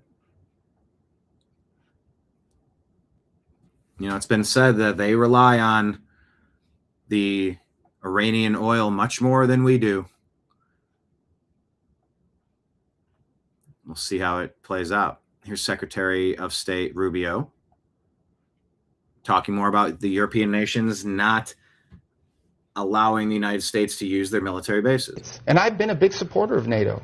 And one of the reasons why I've been a supporter of NATO is because I believe that these basing rights give us leverage and give us flexibility and operational capability all over the world. But if NATO is just about us defending Europe if they're attacked, but them denying us basing rights when we need them, that's not a very good arrangement. That's a hard one to stay engaged in and say this is good for the United States. So all of that's going to have to be re-examined. All of it's going to have to be re-examined. And I've been a big supporter of NATO. And All right. It's re-examined. Glenn Beck has this to say: France, Italy, Spain, and more just blocked our military flights for the Iran war. They don't want us there? Perfect. President Trump, bring our troops and our nukes home from these failing NATO countries now. Soon they'll be Islamic nations anyway. They cannot have our nukes. Let Europe defend itself. Use the savings to root out DC corruption, pay our TSA and DHS, and give every American a huge tax refund. America first means America safe at home. Let's go. That from Glenn Beck.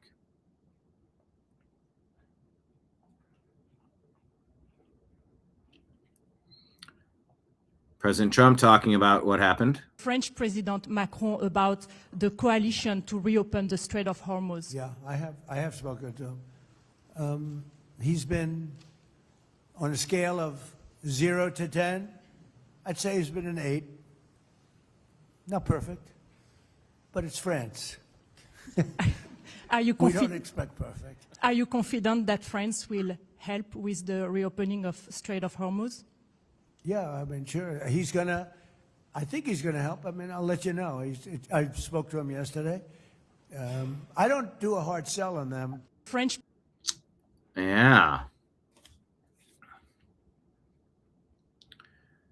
Eric Daughtry says, holy crap, President Trump. But this was a couple days ago. We played this a few days ago.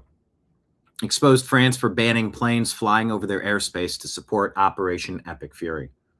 The USA will remember, what's the point of an ally if they just abandon you? The country of France wouldn't let planes headed to Israel, loaded up with military supplies, fly over French territory. France has been very unhelpful with respect to the butcher of Iran, who has been successfully eliminated. That's in quotes, but that was not shown here. That's what Eric Daughtry says President Trump said. Let's take a look over at our elections coming up in the midterms. How reliable are they?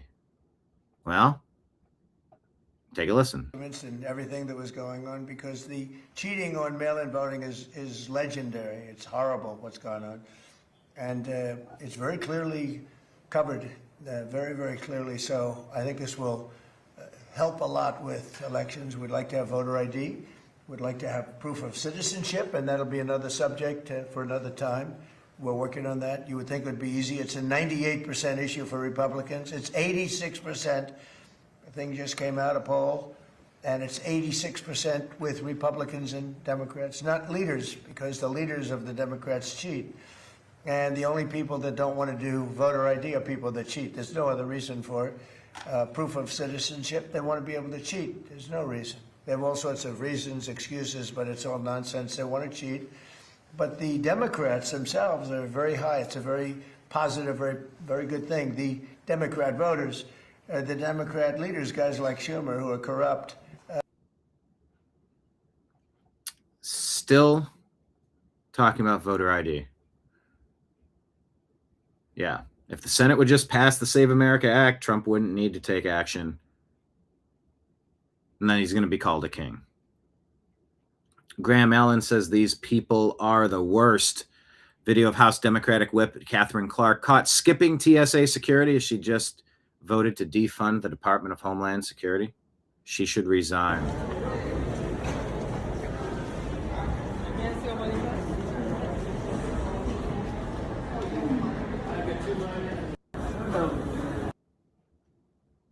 Not sure if that's actually what's been caught in this video, but that is the claim from Graham Allen. Dan Gilbert, the owner of the Cleveland Cavaliers, introduces their proposed name change for Cleveland's new WNBA team, the Ohio Wolverines. The Midwest work ethic, Dan Gilbert from Detroit, by the way. The Midwest work ethic is a real thing. As someone who has spent a lot of time on both sides of the lake, I can tell you Ohio and Michigan have far more similarities than differences.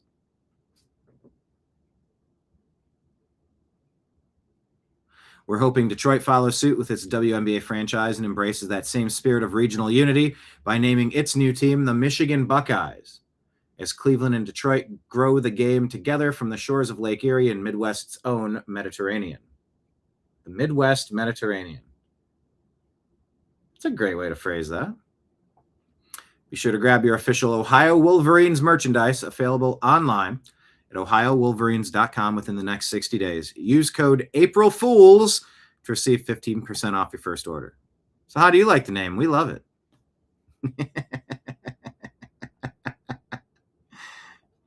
Happy April Fools, everybody. That one was nice. Yeah, if there's one thing Ohio and Michigan do not do, it's nothing like that. There will be no Michigan Buckeyes. There will be no Ohio Wolverines. Funny post, though. I'll take it. Check out yesterday's post. This is our show pinned on X. 2 wolves inside of America. Feed the one that we want to win. It was sort of an anti-black pill program yesterday. All right, so this is supposed to happen. Artemis is set to launch no earlier than 6:24 Eastern Time.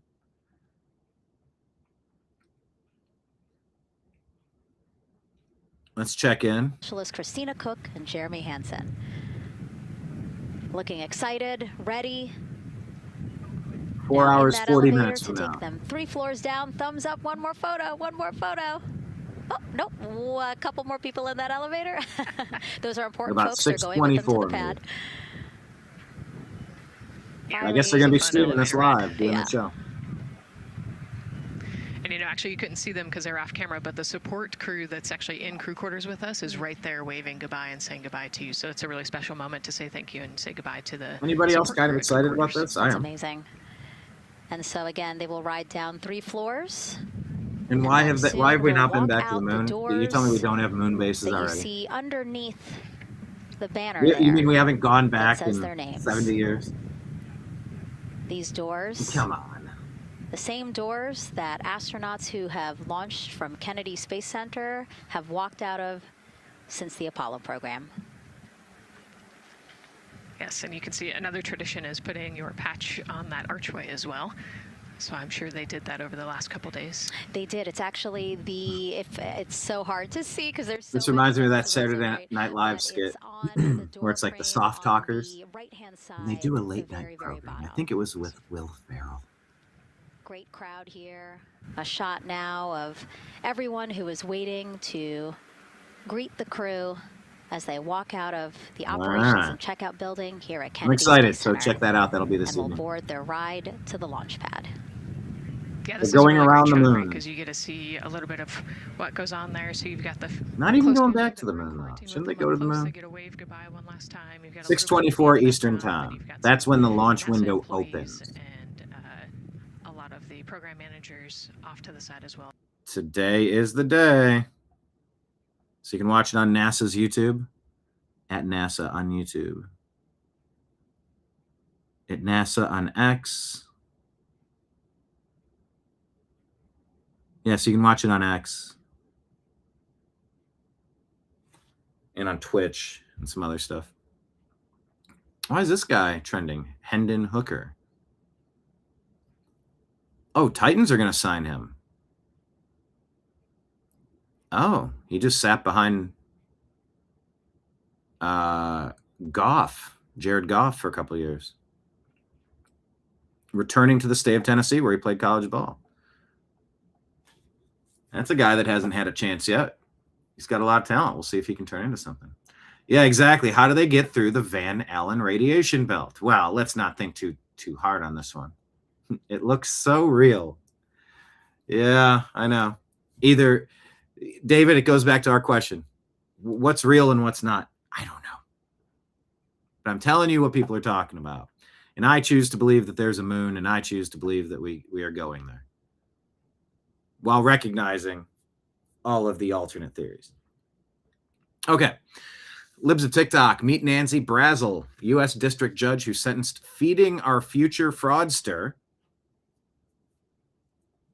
How do they get through the Van Allen radiation belt? They unbuckle it. You've really been filling in admirably for Kenneth. Well done. Kenneth's schedule. He's been coming in later during the programs, missing the beginning. They unbuckle the Van Allen radiation belt. Okay. Nancy Brazel, U.S. district judge who sentenced feeding our future fraudster Abdul Abu Bakr Ali to only 1 year in prison because he showed genuine remorse for his crimes. Showed remorse that he got caught. He steals millions and he gets caught and says sorry and only gets a year in prison. That's the justice system, according to Libs of TikTok.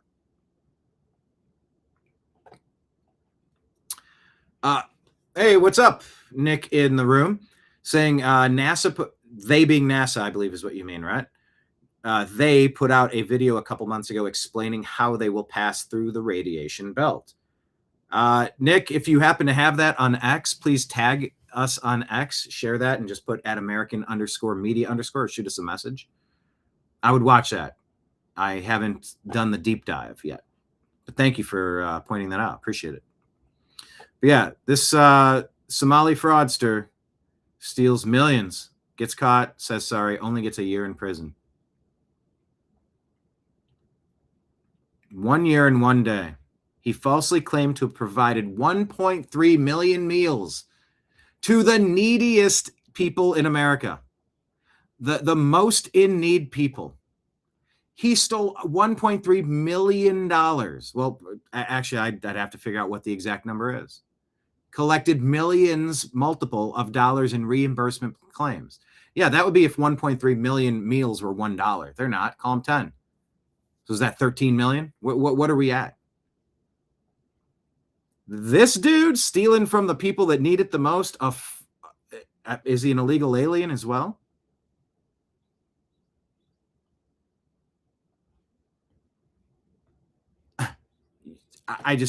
There's no justice system if somebody can steal from the most vulnerable, at risk, and at need people. I'd like to see how much. Let me ask Grok. How much money did he steal? Did he return any?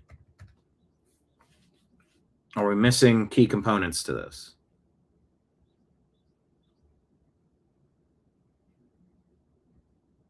The overall scheme is estimated at $250 million in fraudulent claims for meals that were never served to children.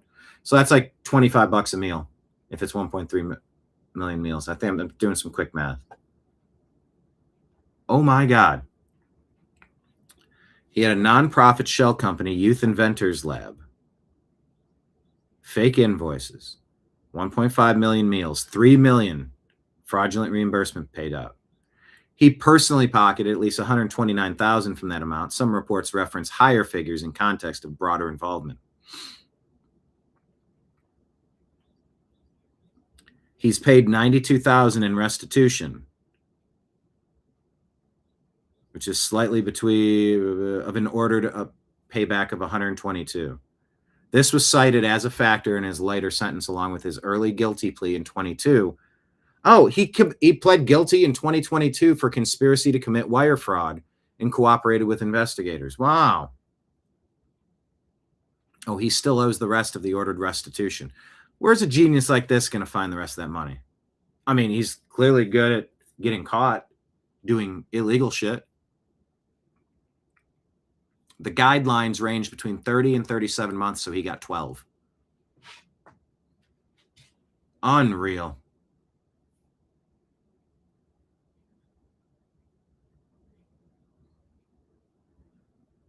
All right. Yep. Real story. And that's some of the backstory there. I guess this is another story I'm going to ask for context on. Zam Jamma. Involved in a $5.6 million scheme that included her family and was directly responsible for around $500,000. This only encourages more fraud if all you get is 6 months. Take a watch. A 50-year-old woman who laundered $500,000 for her role in the $300 million Feeding Our Future fraud scheme received a 6-month prison sentence. Ms. Jama, do you have any comment? Judge Nancy Brazel said that Zam Jama was one of the least culpable defendants, and she doesn't think that she'll see Jama back in federal court for another crime. Jama was part of a family fraud operation that 6 members of the Jama family ran out of Brava Restaurant and Cafe in Rochester, Minnesota. Zam's older siblings owned the restaurant.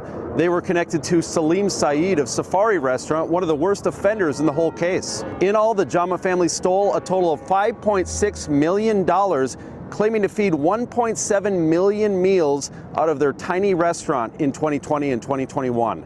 Did you not realize it was all a fraud scheme, ma'am?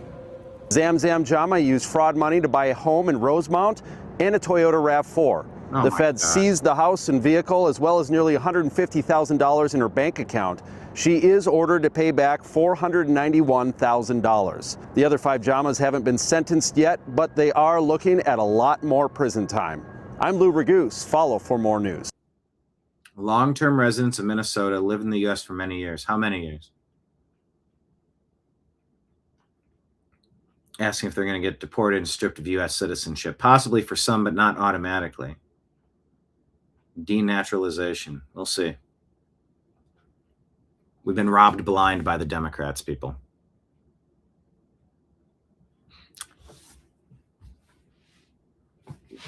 My God. Yeah, start digging around California, Los Angeles, your bridges to nowhere, your trains to nowhere. where a train would have made so much sense. They're taking from LA to San Mateo or somewhere Central Valley that nobody goes. It's not even LA to San Francisco, which would have been useful for a lot of people for a lot of reasons. LA needed a train from LA to Vegas, Vegas to LA. That drive either takes 3.5 hours or 7 hours, depending on traffic. With a stop at Coachella, the Coachella Valley, for concerts and stuff. That project would have made so much sense. Man, I would have much rather not had to drive those miles, stopping and starting or going 120 miles an hour to keep up in the slow lane. It's just wild driving out there. That would have made sense. David mentioning back to the moon program, or to the moon launch, Artemis 2. Today at 6:24, the window opens. 1991, a Discovery mission had to turn around from it because the radiation was so intense and it was 600 miles away from it. Yeah, I mean, look, you could say it was 1991, but how did we do it in 60? When did we go up there? 69? I was thinking 63, but I think that was the year Kennedy was taken out. Talking about all the fraud. Lake Leon says nothing matters if nobody is held accountable. I mean, they're getting a jail sentence of 1 year, but this person's getting 6 months. That's not. I mean, what would you do to make $30 million? Not saying that these people exactly made that, but like, would you serve a year in prison to make $3 million? And are these judges, are they just activists on the bench? 6-month sentence to another Somali fraudster who stole millions. This rogue judge should be impeached. Rogue judges are ruining America, says MAGA voice. I would concur. Okay, the Daily Signal shares that a federal judge with a record of ruling against President Trump blocked his administration from terminating the parole of immigrants who enter the United States using the Biden administration's app. Blocked his admin from terminating the parole of immigrants who entered the United States using the CBP One app. Mike Lee says Biden badly misused immigration parole, using it unlawfully to bring millions of migrants into the U.S. A federal judge has now told Trump he can't reverse Biden's unlawful use of this narrow authority. It's also upside down.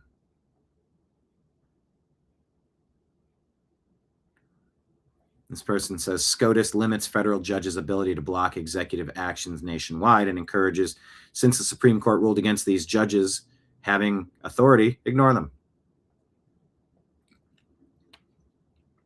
Elon calls it crazy. Bill Maluja, hold on. Snickle says CBP One app was rolled out in October of 2020, so Trump created the app. Yeah, it was made under Trump for cargo. Biden flipped it in 23.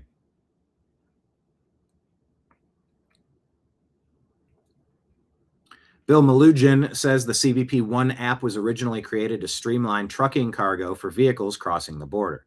The Biden admin altered it to allow 50 to 60,000 otherwise inadmissible aliens from around the globe to enter the U.S. every single month for 2 years straight. There's your context. So we'll see how that plays out.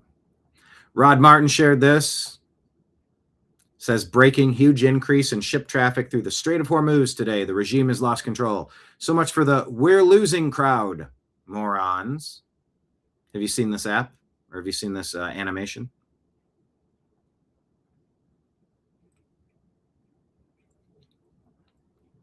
All right, July 20 of 1969.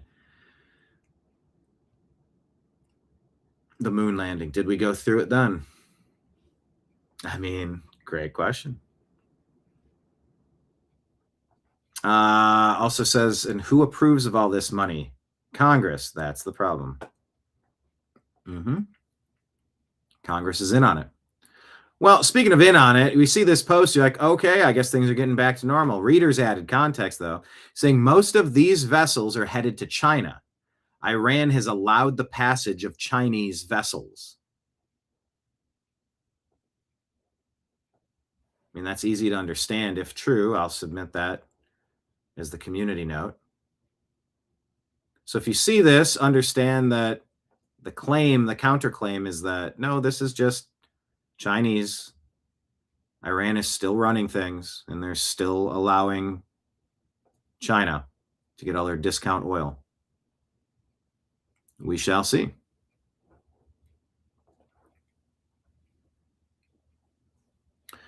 Yeah, and that's what we did. We shared it, but we added the context. Most of these vessels Iran allowed to go to China, according to context added by X readers. All right, President Trump talking on Operation Epic Fury. The U.S. will be gone or done with the war? I think we're 2 or 3 weeks. Not 3 weeks. If it is we'll leave because there's no reason for us to do this. Look, problem with the Strait, a guy can take a mine, drop it in the water, and say, oh, it's unsafe. It's not like you're taking out an army or you're taking out a country, or they can drop it. Or you can take a machine gun from the shore and shoot a few bullets at a ship, or maybe an over-the-shoulder missile, small missiles. That's not for us. That'll be for France. That'll be for whoever's using the Strait. But I think when we leave, probably that's all cleared up. Today, I heard tremendous numbers of ships were sailing through. We're negotiating with them right now. They've been, again, we have had regime change. Now, regime change was not one of the things I had as a goal. I had one goal. They will have no nuclear weapon. And that goal has been attained. They will not have nuclear weapons. But we're finishing the job. And I mean, the nuclear weapon issue, wasn't that resolved a few months ago, though? I think within maybe 2 weeks, maybe a couple of days longer to do the job. But we want to knock out every single thing they have. Now, it's possible that we'll make a deal before that, because we'll hit bridges, and we've hit some. We'll hit some bridges. We've got a couple of nice bridges in mind. But if they come to the table, that'll be good. But it doesn't matter whether they come or not. We've set them back. It'll take 15 to 20 years for them to rebuild what we've done to them. They have no Navy. They have no military. They have no Air Force. They have no telecommunications. They have no anti-aircraft systems. They have no leaders. You know, their leaders are all gone. That's why we have regime change. We have nice new leaders. Regime change is because there will be nice new leaders.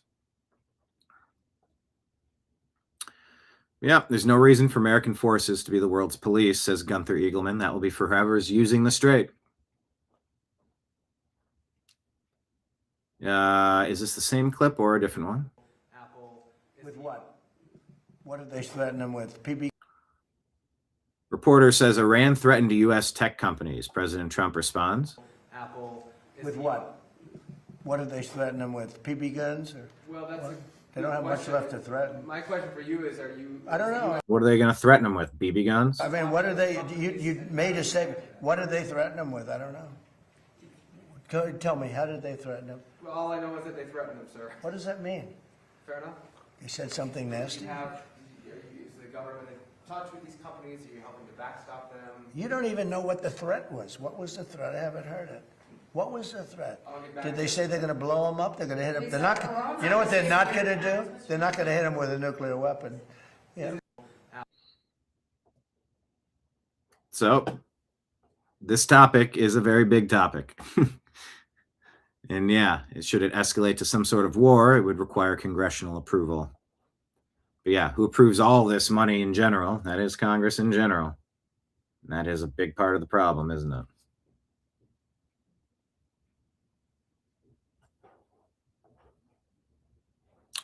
All right.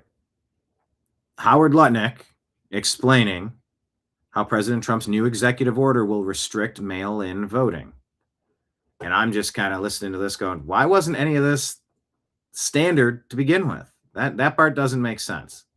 But here we go. The states, right, run these elections. They will, if they want to use the U.S. mail, the U.S. Postal Service, they're going to get a code, a barcode from the U.S. Postal Service, and they're going to put that on the envelope, and we will have one envelope per vote. None of this time where we have no idea, there's no observers to mail, there's no envelopes, there's no certainty. That's all going to go away, and what the president is doing today is he's going to make sure that mail-in ballots are safe, secure, and accurate, and will have a clear distinction. If you voted by mail, you will have it on the envelope. Obviously not on the ballot, but on the envelope. So we will know 1 million mail-in ballots. There'll be 1 million envelopes, and you'll be able to know exactly, correctly, that citizens voted. I'm sorry, why weren't we doing this to begin with? And this came up with some great legal minds. They looked at the various documents and everything that was going on, because the cheating on mail-in voting is legendary. It's horrible what's gone on. And it's very clearly covered, very, very clearly. So I think this will help a lot with elections. We'd like to have voter ID. We'd like to have proof of citizenship, and that'll be another subject for another time. We're working on that. You would think it would be easy. It's a 98% issue for Republicans. It's 86%. The thing just came out, a poll, and it's 86%. I think some of this here. With Republicans and Democrats, not leaders, because the leaders of the Democrats cheat. And the only people that don't want to do voter ID are people that cheat. There's no other reason for it. Proof of citizenship, they want to be able to cheat. There's no reason. They have all sorts of reasons, excuses, but it's all nonsense. They want to cheat. Make it secure. But the Democrats themselves are very high. It's a very positive, very, very good thing. The Democrat voters, the Democrat leaders, guys like Schumer, who are corrupt, they want to use it for cheating because their policy is so bad. Think of their policy, open borders for everybody, where people pour into our country from countries all over the world. Think of that. You look at, just take any issue, take anything, everything they have is so crazy. But the fact that they don't want to sign voter ID is another issue. It's a big issue. The fact that they don't have proof of citizenship, that they... It's literally unbelievable.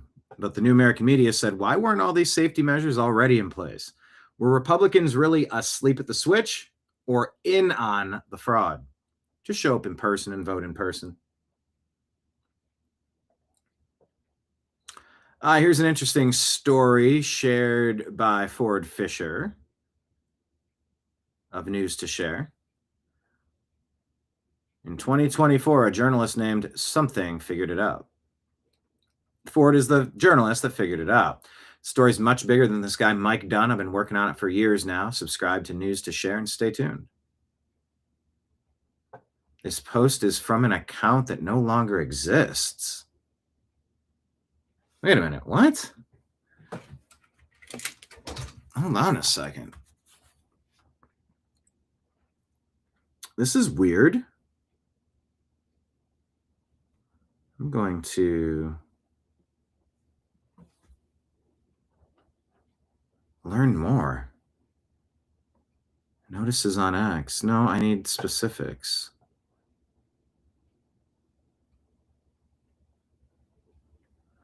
This account exists. It's the News to Share.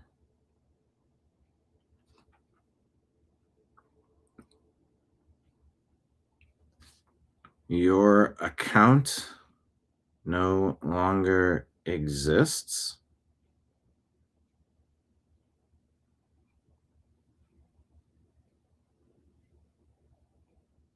Okay.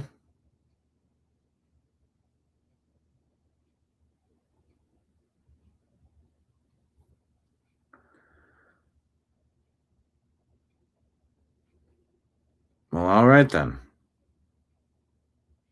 That's news to me. And it's probably news to Ford. Shared that one out. Okay. Sorry, there's a bit of a... Oh, hello on Rumble. Everybody say hi on Rumble. Thank God Trump is in charge. What would it be like if not? Yeah, thank you. I'm not going to be all doom and gloom, and I'm not bailing on President Trump right now. Plenty of black pill material. Go get you some. I'm not doing it. Lake Leon says cheating is the only way the Democrats can win. Okay, well, that's kind of weird that came up that way. Where is the X account? We'll go back to this one. But go to Ford's account. It's about federal agents and infiltration and tricking people and recording people, and all that stuff. It's an interesting story. Ford's got, it's about like militias and infiltration and turning states' evidence, and very interesting. Boogaloo Boys.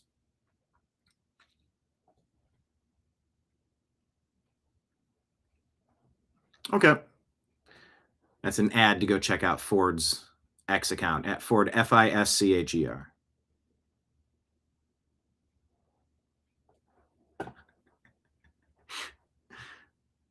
Yeah. Ford and Thomas Massey are two people that the New American Media needs to follow back. I need to unfollow like 3,000 people. I'm upside down on Twitter X. I followed way too many people at one point, and as numbers have recalibrated, I'm upside down, so I can't follow him back. I can't follow Thomas Massey back. Put it on the list, Jamie. Come on, let's just accomplish one of these per week.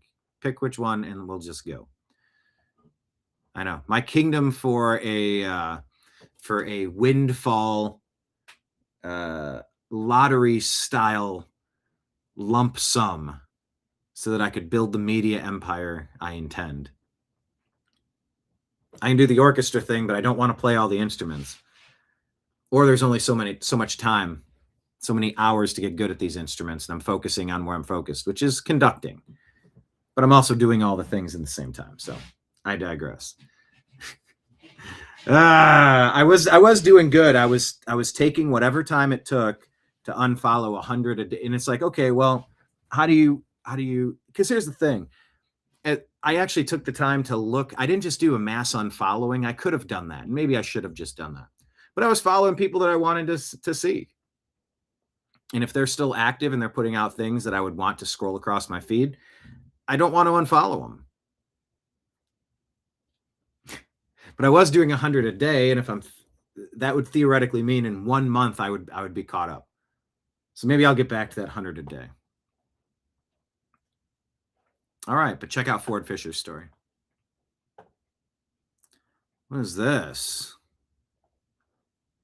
Unusual Wales reports that Oracle has officially begun layoffs, with 30,000 employees likely to be fired, per the Deccan Herald.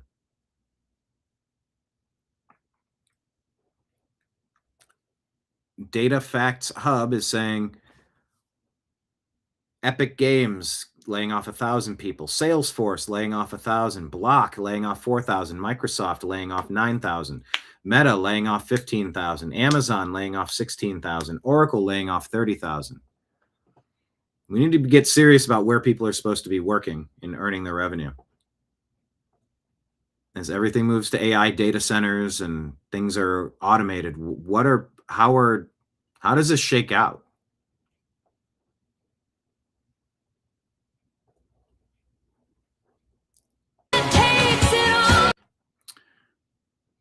Tukey says, do you understand what Oracle just did? They fired 30,000 people via 6 a.m. email while reporting a 95% increase in net income last quarter.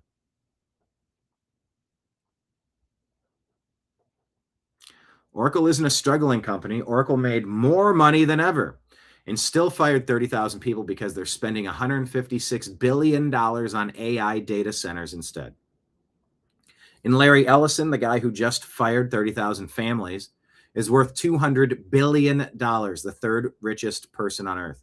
He owns an entire Hawaiian island, Lanai, 98% of it.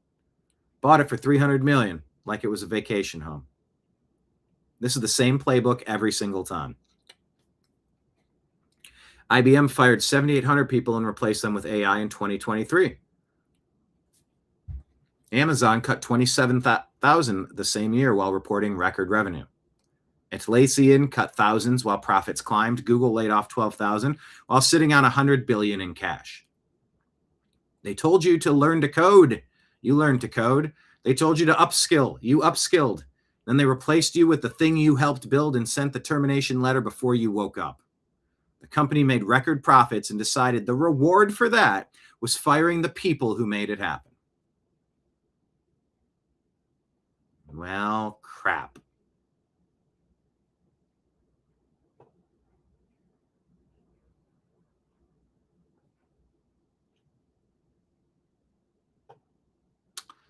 Theo Wold talks about Justice Jackson.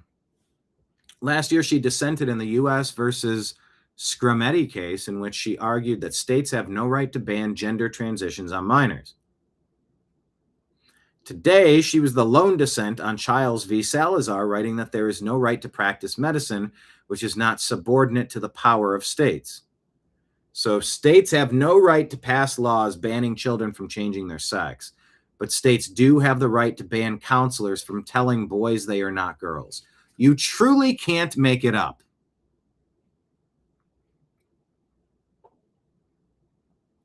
Check in on Florida, because you could either govern like a Floridian or a Californian. Governor DeSantis calling for the immediate impeachment of Judge Tiffany Baker. I appreciate the legislature for passing this, but I will just say to my friends in the Florida House of Representatives, I don't think what you've done is enough. You have the power and you have sufficient numbers in your chamber to impeach this judge, Tiffany Baker. Until you start holding these judges accountable, they are going to continue to find ways to benefit the criminal element. This was an outrage. This was such an easy call to make sure that this guy was put behind bars, and this judge refused to do it, knowing the risks, and the result has obviously been a tragedy. So Florida Constitution vests the House of Representatives with the ability to bring an impeachment against a circuit judge with 2/3 majority. You know, last time I checked, we've got way more than 2/3 of Republicans. Honestly, I think some Democrats would vote to impeach, given what happened in this case. What case is this?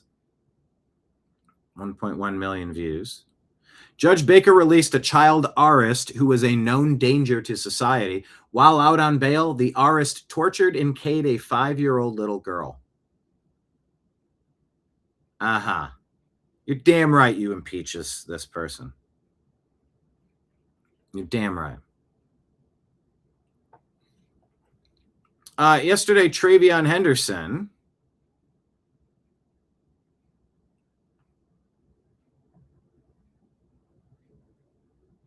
Look, Travion Henderson, former Buckeye, forever Buckeye, national champion.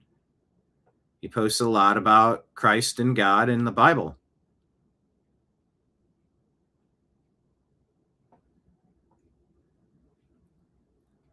Yesterday, so Colin Rugg reported the Chicago Bulls waive Jaden Ivey after he speaks out against the NBA for promoting Pride Month and unrighteousness, according to ESPN. Ivey recently announced that he was alive in Christ. They proclaim Pride Month in the NBA. They show it to the world. They say, come join us for Pride Month to celebrate unrighteousness. They proclaim it on the billboards. They proclaim it on the streets, unrighteousness. He said nothing wrong, says Colin Rugg. Travion Henderson responded to that post and said, blessed are those who are persecuted for righteousness' sake, for theirs is the kingdom of heaven, Matthew 5, verse 10. His professional coach, former Buckeye, forever Buckeye, Mike Vrabel, insinuates that Travion Henderson is, well, let's listen to his reaction to Travion in Mike Vrabel's own words. Travion quoted some Bible verses supporting a Chicago Bulls player who got released for some comments that he made. And I just, how do you measure the line between conduct detrimental to the team, which is why the Bulls released the player in their view, and allowing a 23-year-old to, you know, express his personal beliefs? I think there is a fine line. I want to tell you, I love Travion. I love the person. He cares deeply about our team. He cares deeply about his faith. He cares deeply about his family, his wife, the people in our building. And so I want them to be able to express what they believe in their heart and in their mind, but also but all of that, but express what they believe in their heart and in their mind, but also want to make sure that they're educated, and we want to be you got to make sure they're educated or re-educated, or he's a dummy for having up that particular position. Maybe if he was just educated properly, you know, brainwashed. Or maybe he's just a dummy doing dumb things and he shouldn't be dumb with his faith. What is the insinuation here exactly from Coach Vrabel? So I want them to be able to express what they believe in their heart and in their mind, but also want to make sure that they're educated, and we want to be inclusive. We want to, everything we want to do wants to provide an environment for people to, one, feel comfortable, but also to share their personal beliefs. And then also we represent the team and then we represent the organization. Okay, so this story is not going anywhere. Look to see if Jaden Ivey signs with another team, maybe the Cleveland Cavaliers. Is this real? Hang on, I got to ask.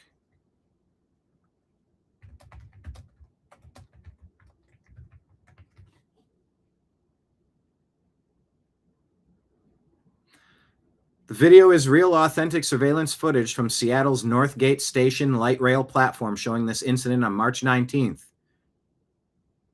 Major news outlets obtained and aired the same or very similar story.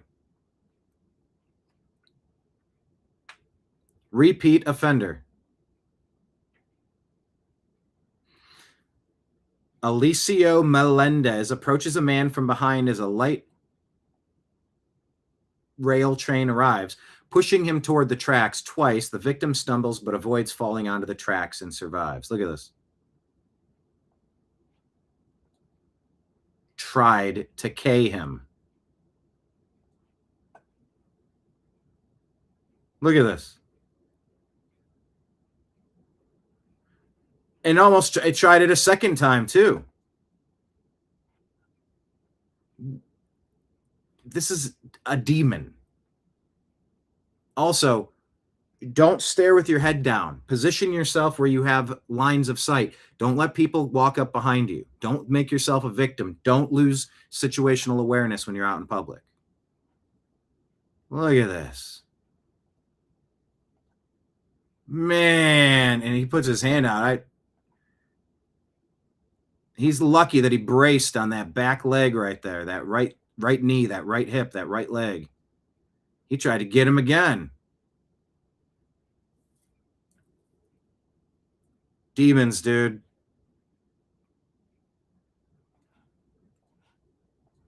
We need judges in this country that are going to take people like that and say, you're criminally irredeemable. There is no use for a person like you in the outside world ever again. This wasn't in the heat of the moment. This wasn't, I had a bad reaction to this, or I underestimated or misrepresented or not misrepresented.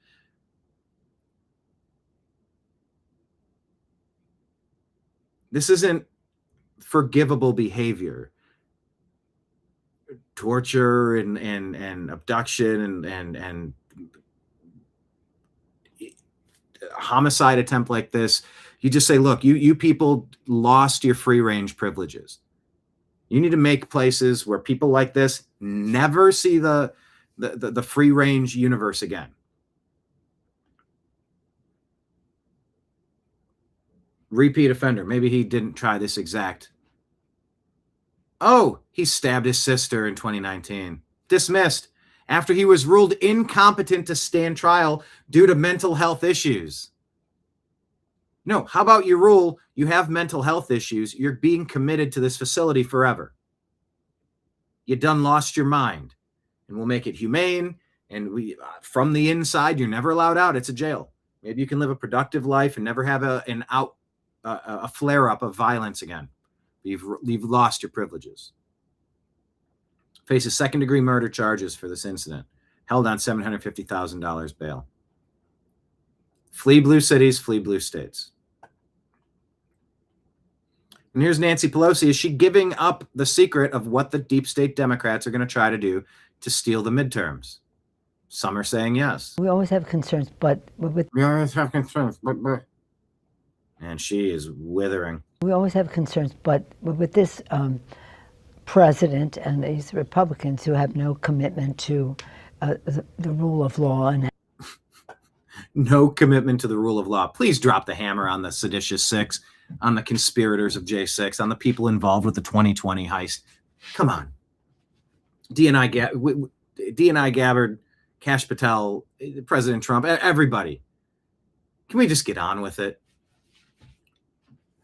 What Nancy has done to destroy this nation, and she's going to say Republicans are just like clockwork. But I'm noticing, along with her very slowed and slurred speech, even slower and slurrier than usual for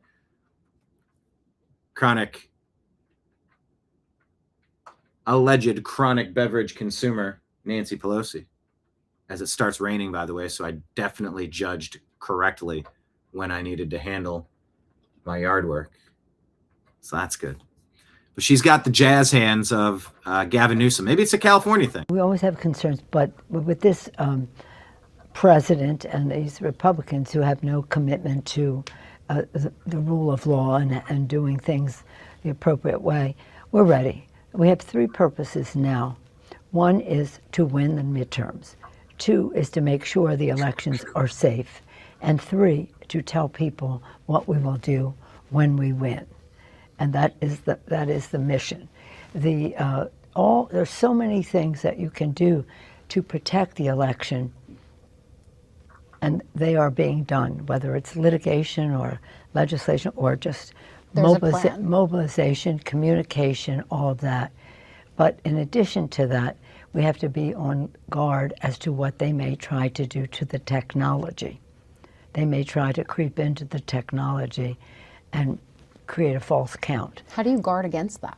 That's a challenge. We always have concerns, but with this... She just heard the case that the technology of voting machines can't be trusted. And creep into the technology.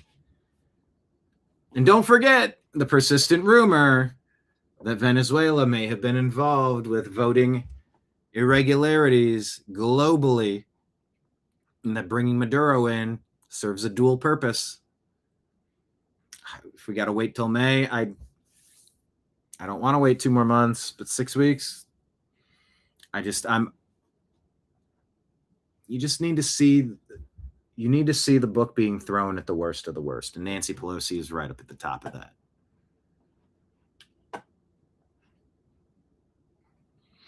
The New American Media said, we want paper ballots, same-day voting, voter ID. We don't want any shady computer tabulation anywhere. No thanks. Block the software, keep cameras on the watermark, paper ballots, and call it a day.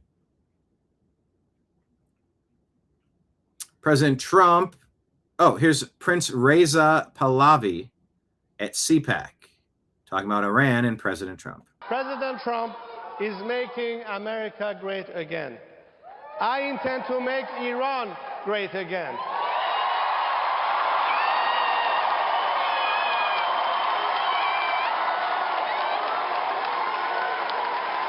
Good line.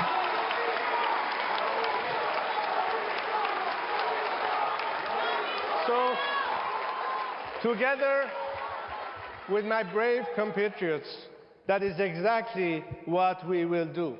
Thank you. God bless America and lovely Iran. Okay, so this guy might become the next leader of Iran. He said Reza Pahlavi, I believe it was his family that was deposed in 1979, and it would be his term to seek it. Not his term. It would be his plan. He would be willing to serve a term to help guide the transitional government from this phase of what just ended to whatever the people decide on next. Of course, Lord of the Rings, the power of the ring corrupts, and power corrupts absolutely. And let's see if somebody can actually walk away from crown prince power. But we'll see. Could it get worse than the Islamic supremacists that used to terrorize everybody over there? Don't know. But what I do know is that is the extent of the show. That is the extent of the stories that I wanted to share with you today. Thank you for being here. Kindly remember on your way out, we do have the tip jar if anyone wants to throw a Rumble rant or super chat or sign up to be a monthly subscriber on Rumble YouTube, or Patreon, please do so. Also at the bottom, Venmo, Cash App, Brian Engelman, and PayPal, fuzzinstallment@yahoo.com. Those are all of the ways that we collect your assistance so that we can continue delivering you interesting shows, interesting stories, some fun, some feedback, some jokes, some laughs. I did look up lately on No. According to Grok, there's a very distant connection through a long-ended marriage in their extended families. Gavin Newsom's aunt, Belinda Barbara Newsom, who's the sister of his father, William Newsom III, was married to Ron Pelosi, who's the brother of Paul Pelosi, Nancy Pelosi's husband, making Ron Nancy's brother-in-law. The marriage began in the 50s, 60s, and then they divorced in 77 when Gavin was 10 years old. Ron Pelosi was Newsom's uncle by marriage, but that's the only connection, no blood relation. But thank you. I've heard that 100 times, and I wanted to check on that, so now I did. All right, everyone, we'll be back tomorrow at noon, I believe, regularly scheduled time. We may go live for the Artemis 2 launch. I'm not entirely certain, but stay tuned. Alerts will go out on YouTube and the other platforms. So follow the New American Media every place that you can.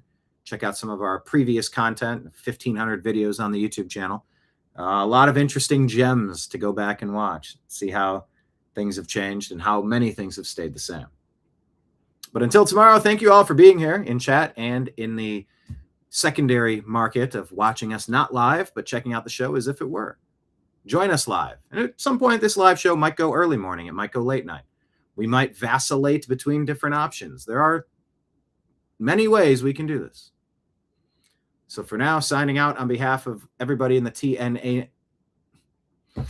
And now signing out on behalf of everybody out there in the TNAM universe. I appreciate you. I love you.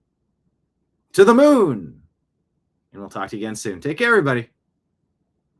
I bring you peace.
Your guide to the truth. TheNewAmericanMedia.com.